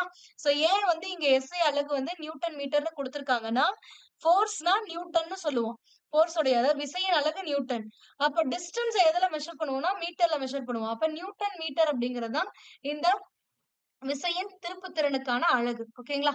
சோ நெக்ஸ்ட் இரட்டை அப்படின்னா என்னது? அதாவது கப்பல் அப்படின்னா என்னது அப்படின்றாங்க. இரு சமமான இணை விசைகள் ஒரே நேரத்தில் ஒரு பொருளின் இருவேறு புள்ளிகளில் மீது எதிரெதிர் திசையில் செயல்பட்டால் அவை இரட்டை விசைகள் அல்லது இரட்டை என அழைக்கப்படுகிறது. ஒரு நேர்கோட்டில் செயல்படாது அப்படின்றாங்க. இது நம்ம ஆல்ரெடி இந்த பேலன்ஸ்டு ஃபோர்ஸ்ல பார்த்தோம். பேலன்ஸ்டு ஃபோர்ஸா இருந்தாலே அந்த ஆப்ஜெக்ட் ஆனது மூவ் ஆகாது. அதாவது மூவ் ஆகாதுன்னா ஒரு பர்டிகுலர் நேர்கோட்டு திசை ஒரு நேர்கோட்டுல பயணிக்காது. இப்போ இந்த பால் இருக்குன்னு வச்சுக்கோங்களேன். இங்க ஒரு ஃபோர்ஸ் குடுக்குறீங்க இந்த டைரக்ஷன்ல. அதே டைரக்ஷன்ல இந்தாண்டி ஃபோர்ஸ் குடுக்குறீங்க. Same time at the same time இந்த ஈக்குவல் ஃபோர்ஸ் இப்படி குடுத்தீங்கன்னா அந்த பால் ஆனது என்ன பண்ணும்? இதே பொசிஷன்லயே தான் இருக்க ட்ரை பண்ணும். இது வந்து ஒண்ணு இந்த இடத்துல இந்த ஃபோர்ஸ்னால இது இந்தாண்டியோ இல்ல இந்த ஃபோர்ஸ்னால இது இந்தாண்டியோலாம் மூவ் ஆகாது. இதே பொசிஷன்லயே தான் இருக்கும். ஆனா இந்த மாதிரி ஈக்குவல் ஃபோர்ஸ குடுக்கும் பொழுது ரொட்டேஷன் நடக்கும். அந்த பொருளானது சுழல முயற்சிக்கும். அதுக்கு காரணம் இதுல இருக்கக்கூடிய அந்த டார்க். ஓகேங்களா? ஆனா இந்த பொருள் பேலன்ஸ்டு ஃபோர்ஸ்ங்கிறதுனால மூவ் ஆகாது. ஒரு பர்ட்டிகுலர் திசையில இப்படி மூவ் ஆகாது. புரியுதுங்களா? அதாவது நான் இந்த இடத்துல இயக்கம்னு சொல்லக்கூடியது ஒரு குறிப்பிட்ட திசையில இந்த ஃபோர்ஸ்னால இப்ப நான் இங்க ஒரு பொருள் வச்சிருக்கேன். இப்படி ஒரு ஃபோர்ஸ் கொடுத்தனா இந்த பொருள் என்ன பண்ணும்? இந்த திசையில மூவ் ஆகும். ஆனா இந்த பொருளானது சேம் ஃபோர்ஸ் வந்து ஆப்போசிட் டைரக்ஷன்ல குடுக்கறதுனால பேலன்ஸ்ட் ஆயிடும். ஒரே இடத்துல தான் இருக்கும். அப்ப இதே இடத்துல தான் இருக்குமே தவிர வேற இடத்துக்கு போகாது. ஆனா என்ன பண்ணும்னா இந்த மாதிரி இருக்கிறதுனால ஈக்குவல் ஃபோர்ஸ் குடுக்கறதுனால இந்த பொருளானது ரொட்டேட் ஆக ஆரம்பிச்சிரும் அப்படின்றாங்க. சோ அதுதான் வந்து இப்ப நம்ம இங்க பார்க்க போறோம். இங்க அதுதான் கொடுத்திருக்காங்க. வேற ஒண்ணுமே கிடையாது. சோ அப்ப என்ன கொடுத்தாங்க ஃபர்ஸ்ட்? ஒரு பொருளின் இருவேறு புள்ளிகளின் மீது எதிரெதிர் திசையில் செயல்பட்டால் அதாவது ஒரே நேரத்தில் இரு சமமான இணை விசைகள்ட்டாங்க. சமமான விசைகள் ஒரே நேரத்தில் ஒரு பொருளின் மீது இருவேறு புள்ளிகளின் மீது எதிரெதிர் திசையில். அப்போ இந்த ஃபோர்ஸ் இதுவும் ஃபோர்ஸ் தான். அதே அளவுக்கு ஃபோர்ஸ் தான் இந்தாண்ட. பட் ஆப்போசிட் டைரக்ஷன்ல கொடுக்குறேன். இந்த பொருளுடைய 2 பாயிண்ட்ல இந்த பாயிண்ட்டுக்கு இந்த பாயிண்ட்டுக்கும் 2 பாயிண்ட் எக்ஸாக்டா ஹாஃப் ஆஃப் த டிஸ்டன்ஸ் இருக்கும்லாம் இல்ல. 2 பாயிண்ட்ல கொடுத்தாலே முடிஞ்சு போச்சு. 2 பாயிண்ட்ல ஈக்குவல் ஃபோர்ஸ் குடுக்குறீங்க. ஒரு பொருள் மேல ஒரே நேரத்துல குடுக்குறீங்க அப்படின்னா அது என்ன ஆகும் அப்படின்னா ரொட்டேட் தான் ஆகுமே தவிர என்ன ஆகாதுன்னா மூவ் ஆகாது. ஓகேங்களா? சோ இதுதான் இந்த இடத்துல கொடுத்திருக்காங்க. இரட்டைகளின் இரட்டைகள் எனப்படும். ஒரு நேர்கோட்டில் செயல்படாது. அதாவது ஒரு பர்ட்டிகுலர் திசையில வந்து என்ன ஆகாது? மூவ் ஆகாது. அதுதான் இங்க கொடுத்திருக்காங்க.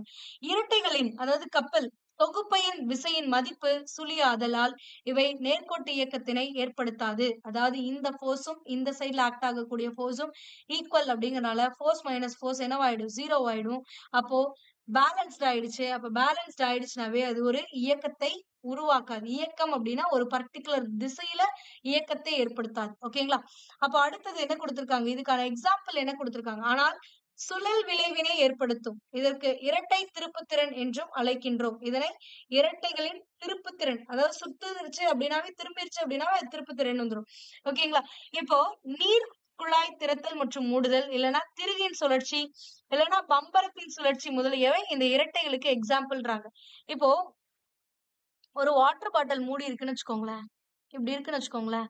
நீங்க என்ன பண்ணுவீங்க? ஒரு கைய எடுத்துப்பீங்க. ஒரு கையில 2 விரல வச்சு ஓப்பன் பண்ணுவீங்க. கரெக்ட்டா? ஒரே கையில ஒரு விரல இந்த பாயிண்ட்ல புடிச்சிருப்பீங்க. இன்னொரு விரல் இந்த பாயிண்ட்ல இருக்கும். ஒரு வாட்டர் பாட்டில்ல. நீங்க என்ன பண்ணுவீங்க? இப்போ ஓப்பன் பண்ண ட்ரை பண்ணுவீங்களா? இந்த விரல் இந்த டைரக்ஷன்லயும், இந்த விரல் இந்த டைரக்ஷன்லயும் அப்படிதான் மூவ் ஆகும். நீங்க வேணா ஜஸ்ட் அப்படியே இமேஜின் பண்ணுங்க. இந்த மூடி இருக்கு. ஒரு விரல் இங்க இருக்கு. இன்னொரு விரல் இங்க இருக்கு. அப்படிங்கும்போது இத இப்படி இந்த ரொட்டேஷன்ல தொறந்தாதான் வந்து இது ஓப்பன் ஆகும். ஓகேங்களா? அப்ப நம்ம என்ன பண்ணுவோம்னா, இந்த விரல் குடுக்கக்கூடிய ஃபோர்ஸ் வந்து இந்த டைரக்ஷன்ல இருக்கும். அதாவது இந்த பாயிண்ட்ல இருக்கக்கூடிய விரல் குடுக்கக்கூடிய ஃபோர்ஸ் இந்த டைரக்ஷன்ல இருக்கும். அதே இந்த பாயிண்ட்ல இருக்கக்கூடிய ஃபோர்ஸ் இந்த டைரக்ஷன்ல இருக்கும். அப்போ ஒரே கையில இருந்து தான் ஃபோர்ஸ் குடுக்குறீங்க. அதனால டிஃபரண்டா குடுத்துற முடியாது. ஒரு விரல்ல அதிகமாவும், ஒரு விரல்ல கம்மியாவும் குடுத்துற முடியாது. அப்ப ஈக்குவல் ஃபோர்ஸா தான் இருக்கும். அப்ப ஈக்குவல் ஃபோர்ஸா இருந்தாலும், அந்த மூடி ஒண்ணும் அந்த பாட்டில விட்டு பறந்தெல்லாம் போறது இல்லல்ல. நீங்க ஃபோர்ஸ் குடுத்துட்டீங்க. பட் ஈக்குவலா இருக்கிறதுனால அது அதே இடத்துல தான் இருக்கு. வேற ஒரு இடத்துக்கு பயணிக்கல. அந்த மூடி வந்து ஒரு குறிப்பிட்ட திசையை நோக்கி உங்க கையில இருந்து வேற ஒரு பிளேஸ்க்கு போல. ஓகேங்களா? உங்க கையிலேயே தான் இருக்கு ஸ்டில். அப்போ இந்த இடத்துல இந்த மூடியானது என்ன பண்ணல அப்படின்னா, ஒரு இயக்கத்துக்கு போல ஒரு நேர்கோட்டு இயக்கத்துல இப்ப இந்த ஃபோர்ஸ் குடுக்கறதுனால இந்த இந்த சைடுல நேர்கோட்டுல இது ஒரு இயக்கத்துல இயங்கல. ஓகேங்களா? என்ன ஆகுதுன்னா ரொட்டேட் ஆகுது. ஜஸ்ட் இந்த ஃபோர்ஸ்னால இது இந்தாண்டியும், இந்த ஃபோர்ஸ்னால இது இந்தாண்டி ஈக்குவல் ஆயிடுச்சு. அதனால ஜஸ்ட் இப்படி ஒரு ரொட்டேஷன் மட்டும்தான் நடக்குமே தவிர வேற எதுவுமே நடக்காது. அததான் வந்து இந்த கப்பல் இரட்டைகளின் திருப்புத்திறன் அப்படின்னு சொல்றாங்க. இதேதான் நீங்க பைப்பை வந்து ஓபன் பண்ணும்போதும் சரி, மூடும் போது இருக்கும். திருக ஓபன் பண்ணும் போதும் சரி, மூடும் போது இதேதான். அதே 2 விரல் இங்க வந்து தண்ணி பாட்டில் மூடிக்கு பதிலா நீங்க திருக வச்சுக்கோங்க, இல்லைன்னா பம்பரத்தை வச்சுக்கோங்க, எது வேணாலும் வச்சுக்கோங்க. அவ்வளவுதான். ஓகேங்களா? இரட்டையின் சுழற் விளைவு அதன் திருப்புத்திறன் மதிப்பு கொண்டு அளவிடப்படுகிறது. அதாவது இங்க நடக்கக்கூடிய அந்த ரொட்டேஷன் இருக்கு பாருங்க, அந்த டார்க் இதுல கிரியேட் ஆகக்கூடிய அந்த டார்க் பொறுத்து இருக்கு அப்படின்றாங்க. இம்மதிப்பு ஏதேனும் ஒரு விசையின் எண் மதிப்பு மற்றும் இணை விசைகளுக்கு இடையே உள்ள செங்குத்து தொலைவு இவைகளின் பெருக்கல் பலனுக்கு சமமாகும். அதாவது ஒரு விசை இங்க உங்களுக்கு கொடுத்திருக்காங்களா? ஃபார்முலா எஸ் கொடுத்திருக்காங்க. இப்படி இருக்குன்னு வச்சுக்கோங்களேன். இதுதான் வாட்டர் பாட்டில் மூடி. இந்த சைடு ஒரு விரல், இந்த சைடு ஒரு விரல். அப்ப இங்க வச்சிருக்க விரல் இந்த சைடு ரொட்டேட் ஆகுதுன்னா, இந்த ஆண்ட திருப்புறீங்கன்னா இந்த விரல் இந்த சைடுல ரொட்டேட் ஆகும். அப்ப இது ஒரு கப்பல் மாதிரி ஆக்ட் ஆக ஆரம்பிச்சிருச்சு. ஓகேங்களா? அப்போ இதுல வந்து ஒரு ரொட்டேஷன் கிரியேட் ஆகுது. அப்ப அந்த ரொட்டேஷனுக்கான காரணம் என்னன்னா, அதுல இருக்கக்கூடிய அந்த விசையின் திருப்புத்திறன். இந்த விசையினால் ஏற்படக்கூடிய இந்த திருப்புத்திறன் தான் இங்க காரணம். நம்ம ஆல்ரெடி இங்க பார்த்த ஞாபகம் இருக்கா? திருப்புத்திறன்னா என்னன்ட்டு? இந்த ஃபோர்ஸ் அண்ட் இதுல இருக்கக்கூடிய டிஸ்டன்ஸ். கரெக்டா? அப்ப இந்த இடத்துல இந்த சென்டர் பாயிண்ட வச்சுதான் வந்து இருக்கும். ஓகேங்களா? அப்போ இந்த ஃபோர்ஸ்னால மட்டும் எவ்வளவு திருப்புத்திறன் நடக்கும் அப்படின்னா, இது வந்து S/2ன்னு எடுத்துக்கோங்க. இதையும் S/2ன்னு எடுத்துக்கோங்க. நான் இந்த எக்ஸ்பிளனேஷனுக்கு அப்புறமா வரும். ஓகேங்களா? இதை மட்டும் நீங்க எடுத்துக்கோங்க. S/2 இது S/2. சென்டர் பாயிண்ட் வச்சுக்கோங்க. இந்த ஃபோர்ஸ் இங்க ஆக்ட் ஆகுறதுனால இதுதான் ஃபோர்ஸ். இது டிஸ்டன்ஸ். அப்ப இங்க டிஸ்டன்ஸ் எவ்வளவு? S/2. அப்ப டார்க்னா எப்படி கால்குலேட் பண்ணுவீங்க? Force into distance. அப்ப இங்க இருக்கக்கூடிய ஃபோர்ஸ் இன்டு S/2. இது வந்து இந்த ஃபோர்ஸ்னால வரக்கூடிய டார்க் 1. ஓகேங்களா? அடுத்தது இந்த ஃபோர்ஸ்னால வரக்கூடிய டார்க் எவ்வளவு அப்படி திருப்புத்திறன் என்னன்னு பாத்தீங்கன்னா E2 ஈக்குவல் டு இதுவும் அதே ஃபோர்ஸ் தான். டிஸ்டன்ஸ் என்னதான்? ஹாஃப் ஆஃப் த டிஸ்டன்ஸ் தான். அப்ப இதுவும் S/2 தான். ஓகேங்களா? அப்ப மொத்தமா இந்த பொருள் மேல எவ்வளவு இதாகுது அப்படின்னு பார்க்கும் பொழுது இப்போ இதோட ரொட்டேஷனை பொறுத்து இதுக்கு பிளஸ் மைனஸ் கொடுக்கணும். மேம் இங்க வந்து இந்த டைரக்ஷன் இந்தாண்ட வந்து இந்த டைரக்ஷன் இல்ல, அப்ப வந்து இதுக்கு பிளஸ் இதுக்கு மைனஸ் கொடுத்துடலாமானா கிடையாது. ஏன்னா இது ரொட்டேஷன் அப்படிங்கும் பொழுது நீங்க கிளாக் வைஸ்ல ரொட்டேட் ஆகுதா ஆன்டி கிளாக் வைஸ்ல ரொட்டேட் ஆகுதாங்கிறத பொறுத்து தான் பிளஸ் மைனஸ் போடணும். ஓகேங்களா? அதுவே ஒரு பிளேன் சர்ஃபேஸ்ல கொடுக்கும் பொழுது ஒரு ஃபோர்ஸ், அதாவது ஒரு ஆப்ஜெக்ட் இப்படி இருக்கும் பொழுது இங்க ரொட்டேஷன் கிடையாது. இது 10 நியூட்டன் அப்படின்னா இது 15 நியூட்டன் இப்படி கொடுக்குதுன்னா எந்த பக்கம் அதிகமா இருக்கோ அந்த பக்கம் இந்த பொருளானது மூவ் ஆகும். அப்ப இந்த டைரக்ஷன் நோக்கி மூவ் ஆகும்.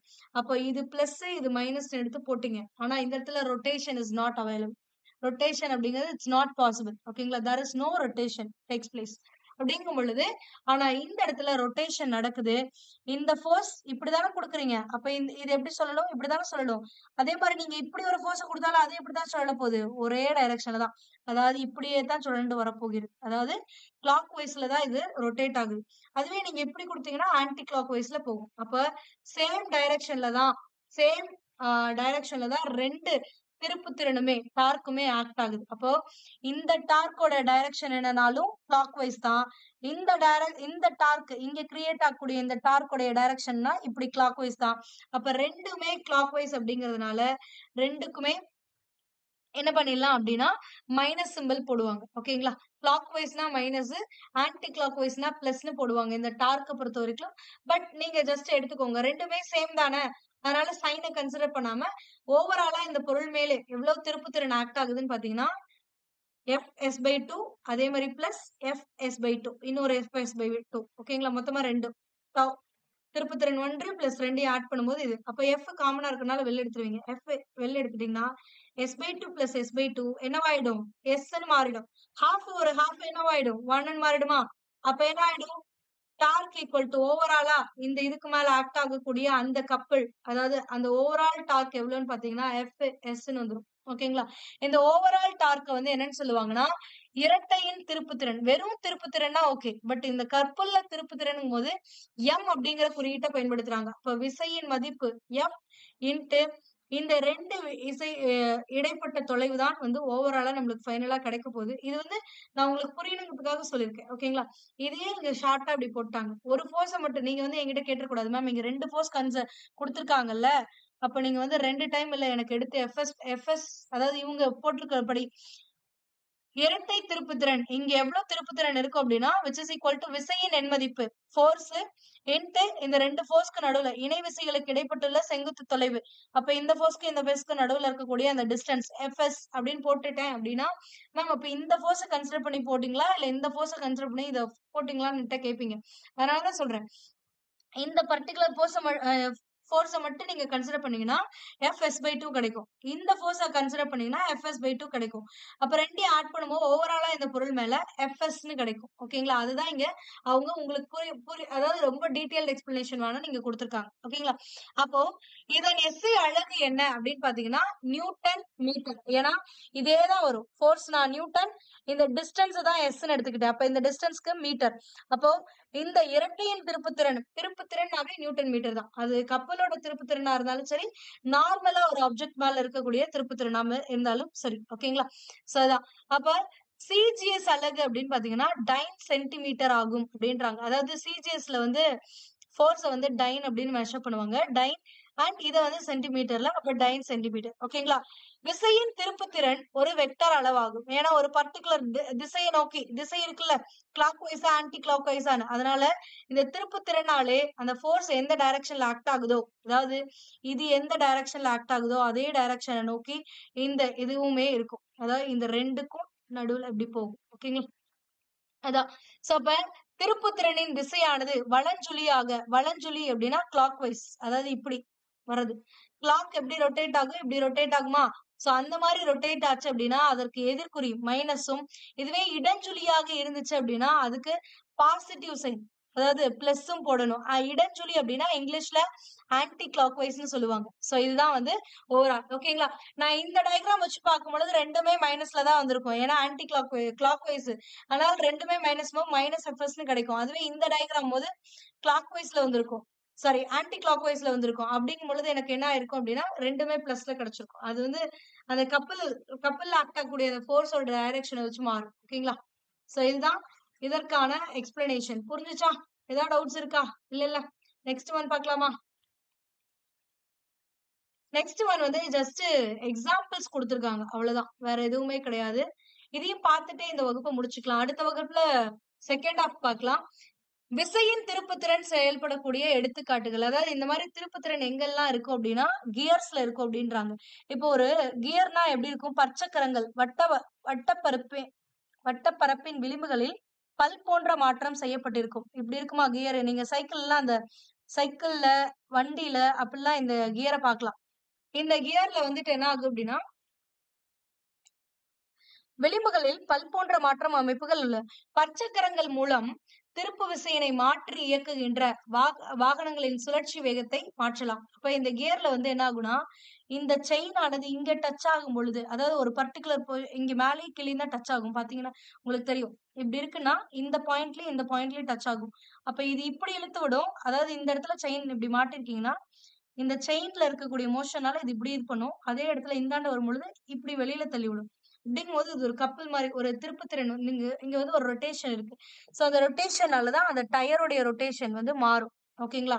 அடுத்தது ஏற்ற பலகை அப்படிங்கும்போது சீசா. நீங்கள் ஏற்ற பலகை விளையாட்டினை விளையாடி இருப்பீர்கள். அதில் அமர்ந்துள்ள எடை அதிகமான ஒருவர் மற்றொருவரை எளிதில் தூக்குகிறார். எடை, அதாவது எடை அதிகமா இருக்கக்கூடியவரை மற்றொருவர் எளிதில் தூக்குகிறார் அப்படின்றாங்க. ஆமா, எடை அதிகமா இருக்காங்க. இப்போ இதுதான் சீசான்னு வச்சுக்கோங்களேன். இந்த பாயிண்ட் இருக்குன்னு வச்சுக்கோங்களேன். இங்க அதிகமான வெயிட் இருக்க பர்சன் இருக்காங்க. அப்ப இங்க லைட் வெயிட் பர்சன் இருக்காங்க. இப்போ இந்த பர்சன் இந்த பாயிண்ட்ல புஷ் பண்ணாங்க, இப்படி கீழே புஷ் பண்ணாங்கன்னா இது என்ன ஆகும்? இந்த இடத்துல ஃபோர்ஸ் இதாகிறதுனால இங்க நடுவுல இருக்கக்கூடிய இந்த டிஸ்டன்ஸ் இன்ட்டு இந்த ஃபோர்ஸ்னால இந்த பாயிண்ட் ஆனது இந்த ஃபோர்ஸ் ஆக்ட் ஆகுறதுனால இது என்ன ஆகும்? இப்படி ரொட்டேட் ஆகுமா? இப்படி ரொட்டேட் ஆகும் பொழுது இந்த கோல் ஆனது இது என்ன ஆகும்? மேல போயிடும். ஓகேங்களா? புரியுதா? அப்போ இந்த டிஸ்டன்ஸ் இந்த பாயிண்ட்ல இருந்து இந்த பிக்ஸ்டு பாயிண்ட்ல இருந்து இந்த ஃபோர்ஸ் ஆக்ட் ஆகுற வரைக்கும் இருக்கக்கூடிய அந்த டிஸ்டன்ஸ் அண்ட் இந்த எவ்வளவு ஃபோர்ஸ், அதுதான் எஃப்டின்னு சொல்லக்கூடிய அந்த திருப்புத்திறன்னு சொல்லக்கூடியது. அப்ப இந்த திருப்புத்திறன் எந்த டைரக்ஷன்ல ஆக்ட் ஆகும்னா இந்த ஃபோர்ஸ் எந்த டைரக்ஷன்ல ஆக்ட் ஆகுதோ அதுலயே. அப்ப இப்படி நான் ஃபோர்ஸ் வெயிட்டான ஆளு மேல உட்காந்து இப்படி கீழே தள்ளுறாங்க, கீழே அமுக்குறாங்கன்னா இது வந்து இப்படி ரொட்டேட் ஆக ஆரம்பிக்கும். இப்ப இது கீழே வந்துச்சுன்னா ஆட்டோமேட்டிக்கா இது என்ன ஆயிடும்? மேல போயிடும். ஓகேங்களா? ஆனா இந்த லைட் வெயிட் பர்சன் நினைச்சாங்கன்னா இந்த ஹெவி வெயிட் பர்சன் என்ன பண்ணிட முடியும்னா தூக்கிட முடியும் மேல. அது எப்படி அப்படின்னு பாத்தீங்கன்னா அங்கேயும் சயின்ஸ் தான், வேற ஒண்ணுமே கிடையாது. சோ இப்போ சேம் கன்சிடரேஷன் தான். ஆனா நீங்க இதுல ஒரு விஷயம் புரிஞ்சுக்கணும். நம்ம இங்கேயே சொன்னோம், இந்த டிஸ்டன்ஸ் அதிகமாக இந்த சுழலக்கூடிய அந்த அச்சினை பொறுத்து நம்ம கொடுக்கக்கூடிய ஃபோர்ஸ் கொடுக்கக்கூடிய பாயிண்ட் ஆனது அந்த டிஸ்டன்ஸ் ஆனது அதிகமாச்சு அப்படின்னா ரொட்டேஷன் ஈஸியா இருக்கும். லெஸ் ஃபோர்ஸ்லயே உங்களால என்ன பண்ணிட முடியும்? ரொட்டேட் பண்ணிட முடியும். அதுவே கதவோட ஹிட்ச் கிட்ட போய் புடிச்சு தள்ளினீங்கன்னா நிறைய ஃபோர்ஸ் கொடுத்தாதான் அந்த கதவை ரொட்டேட் பண்ண முடியும். ஓகேங்களா? அதேதான் இங்கேயும் நடக்க போகுது, வேற ஒண்ணுமே கிடையாது. அடுத்ததுதான் கொடுத்திருப்பாங்க. எடை அதிகமான நபர் பலகையின் ஆதார புள்ளியை நோக்கி நகரும் பொழுது, ஆதார புள்ளி இப்ப சீசா இப்படி இருக்கு அப்படின்னா இதுதான் ஆதார புள்ளி. இந்த சென்டர் பாயிண்ட் இருக்குல்ல, இதுதான் ஆதார புள்ளி. இப்போ வெயிட் அதிகமா இருக்க பர்சன் இங்க இருந்தாங்கன்னா கண்டிப்பா இந்த லைட் வெயிட் பர்சனால தூக்க முடியாது. அப்போ ஒருவேளை இந்த வெயிட் அதிகமா இருக்கக்கூடிய பர்சன் இந்த இடத்துல கொஞ்சம் முன்னாடி தள்ளி உட்கார்ந்தாங்கன்னு வச்சுக்கோங்களேன், என்ன ஆகும் அப்படின்னா இங்க இருக்கக்கூடிய அதாவது இந்த இந்த இடத்துல வந்து உட்கார்ந்துருக்காங்கன்னா இப்போ இந்த டிஸ்டன்ஸ் என்ன ஆகுது? குறைஞ்சுதா?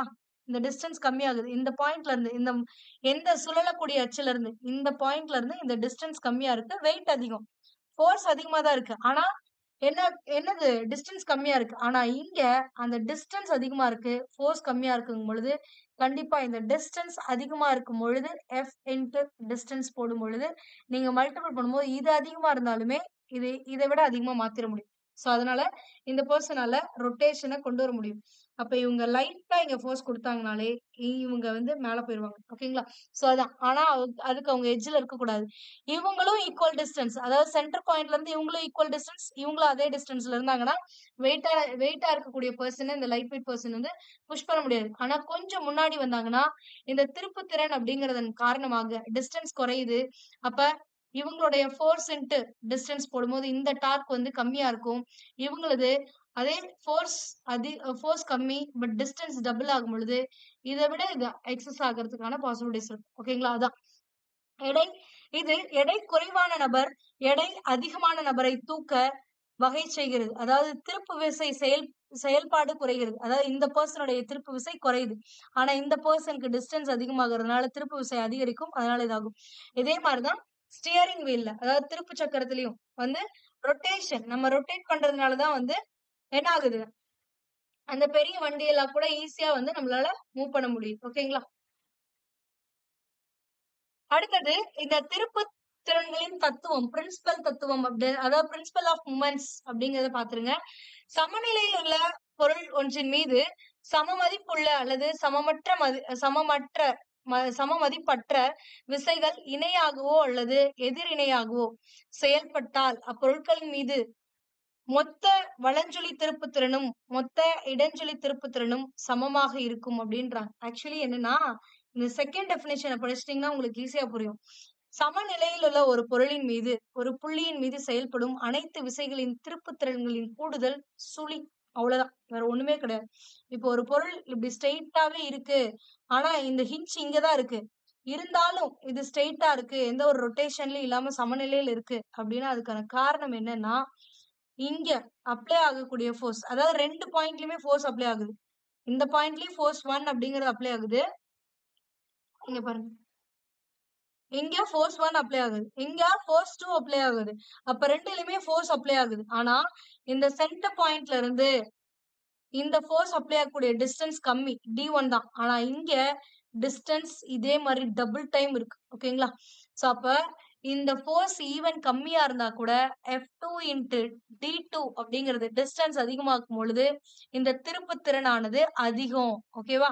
அதே மாதிரி இங்க இருக்கக்கூடிய திருப்புத்திறன் கம்மியா இருக்கும். ஓகேங்களா?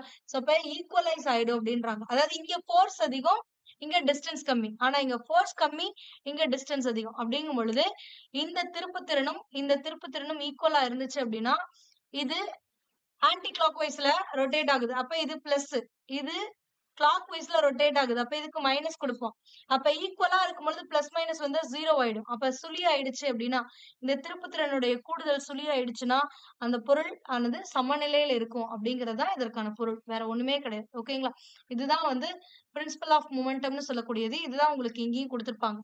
மேற்கண்ட படம் 1.5ல் சமநிலையில் உள்ள பொருள் ஒன்றில், இந்த பொருளானது சமநிலையில தான் இருக்கு. அது ஏன் சமநிலையில இருக்கு? ஃபோர்ஸ் ஆக்ட் ஆகுது, பட் ஈவன் தோ அது வந்து ஸ்டேபிளா இருக்கு அப்படின்றோம். ஆதார மையம் அப்படிங்கிறது இந்த சென்டர் பாயிண்ட், P பாயிண்ட். இதுல இருந்து D1 தொலைவில் இயங்கும் விசையானது F1. இந்த விசை வந்து F1, டிஸ்டன்ஸ் வந்து D1. அடுத்தது ஆதார மையம் P யில இருந்து T2 தொலைவில் இயங்கக்கூடிய விசையானது F2. ஓகேங்களா? இது வலப்பக்க சுழற்சியினை ஏற்படுத்துகிறது. அதாவது இப்படி ரொட்டேட் ஆகுது. அப்படிங்கும் பொழுது இது கிளாக் வைஸ்ல ரொட்டேட் ஆகுது. கிளாக் வைஸ்ல ரொட்டேட் ஆச்சு அப்படின்னா இந்த திருப்புத்திறனுக்கு நம்ம என்ன கொடுப்போம்? பிளஸ் கொடுப்போம். சாரி, கிளாக் வைஸ்க்கு என்னது? மைனஸ். Yes, minus. ஓகேங்களா? இதுவே ஆன்டி கிளாக் வைஸ்க்கு என்ன கொடுப்போம்? பிளஸ் கொடுப்போம். ஓகேங்களா? சோ இந்த இடத்துல ஃபோர்ஸ் ஆக்ட் ஆகுறதுனால இது இப்படி ரொட்டேட் ஆக ட்ரை பண்ணும். அப்ப இது இடச்சுழி திருப்புத்திறனா இருக்கிறதுனால இதுக்கு மைனஸும், இது வலஞ்சுழி திருப்புத்திறனா இருக்கிறதுனால இது பிளஸ். அப்ப ஃபர்ஸ்ட் இந்த போர்ஷனுக்கு மட்டும் நீங்க திருப்புத்திறன் கண்டுபிடிங்கன்னா F1 இன்டு D1 போட்டுருவீங்களா? அப்ப F1 இன்டு D1. அடுத்தது இந்த திருப்புத்திறன், இந்த சைடு வலஞ்சுழி திருப்புத்திறன் கண்டுபிடிச்சீங்கன்னா F2 இன்டு D2. ஒரு பொருள் சமநிலையில இருக்குனாவே இந்த 2 திருப்புத்திறனும் சமமா இருக்கும்னு அர்த்தம். சமமா இருந்துச்சுன்னா தான் உங்களுக்கு அது ஈக்குவலா இருக்கும், அதாவது சமநிலையில இருக்கும். இந்த ரொட்டேஷன் பேலன்ஸ் பண்ணிடும். இது மைனஸ் ரொட்டேஷன், இது பிளஸ் அப்படிங்கும் பொழுது ஈக்குவலைஸ் ஆயிடுது. சேமா இருந்துச்சுன்னா இந்த திருப்புத்திறனும் இந்த சைட்ல இருக்கக்கூடிய டார்க்கும் இந்த சைட்ல இருக்கக்கூடிய டார்க்கும் ஈக்குவலா இருந்துருச்சு அப்படின்னா ரொட்டேஷன் ஆப்போசிட்ல இருந்தா கூட அது ஈக்குவலைஸ் ஆயிடுது. ஓகேங்களா? சோ அதான் கொடுத்திருப்பாங்க. திருப்புத்திறனின் தத்துவங்களின் படி வலஞ்சுழி திருப்புத்திறன் ஈக்குவல் டு இடஞ்சுழி திருப்புத்திறன். அப்ப F1 into D1 equal to F2 into D2னா அந்த பொருள் சமநிலையில இருக்கும்னு அர்த்தம். ஓகேங்களா? அதாவது இந்த சைட்ல இருக்கக்கூடிய திருப்புத்திறனும் இந்த சைட்ல இருக்கக்கூடிய திருப்புத்திறனும் ஈக்குவலா இருந்து டைரக்ஷன் மாறுச்சுன்னா பிளஸ் மைனஸ் அப்படிங்கும் போது ஈக்குவல் ஆயிடும், 0 ஆயிடும். ஓகேங்களா? புரிஞ்சா? சோ இவ்வளவுதான், ஒன்னும் இல்ல. இத ரெண்டையும் மல்டிபிள் பண்ணும்போது ஒரு -10 வருதுன்னு வச்சுக்கோங்களேன். இந்தாண்ட வரும்போது ஒரு, அதாவது இது வந்து 10, இந்தாண்டியும் 10, இதுக்கு வந்து இது வந்து -10 நம்ம எடுத்துக்கணும், இதை +10 எடுத்துக்கணும். அப்ப ரெண்டையும் ஆட் பண்ணும்போது என்ன ஆயிடுது? 0 ஆயிடுது. அப்ப இந்த மாதிரி திருப்புத்திறன் சுழியமாக இருக்கிறது என்றால் அந்த பொருள் சமநிலையில் இருக்குன்னு அர்த்தம். அதுதான் இங்க கொடுத்திருக்கான். சமநிலையில் உள்ள பொழுது ஒரு புள்ளியின் மீது செயல்படும் அனைத்து விசைகளின் திருப்புத்திறன்களின் கூடுதல் சுழியாகும். அப்ப திருப்புத்திறனுடைய கூடுதல் என்ன வந்துருச்சு? சுழி. ஓகேங்களா? சோ இவ்வளவுதான். சோ இதுக்கு அடுத்து வந்து உங்களுக்கு இன்னும் ஒரு 6 பக்கம் இருக்கு இந்த லெசன்ல. ஒரு 6 பக்கம் தான் இப்போதைக்கு வந்து பார்த்திருக்கோம். சோ இன்னும் ஒரு 6 பக்கம் இருக்கு. சோ அதை வந்து அடுத்த வகுப்புல நம்ம பார்க்கலாம். இதுல உங்களுக்கு ஏதாவது சந்தேகம் இருந்துச்சு அப்படின்னா அதை கமெண்ட் பண்ணுங்க. இந்த லெசன் நீங்க படிச்சு முடிச்சதுக்கு அப்புறம், அதாவது வீடியோ பார்த்த உடனே போய் நீங்களும் புக் எடுத்து படிச்சிருங்க. அப்பதான் உங்களுக்கு இது ஈஸியா வந்து புரியும். ஓகேங்களா? For more videos, stay tuned with BioBook. Thank you.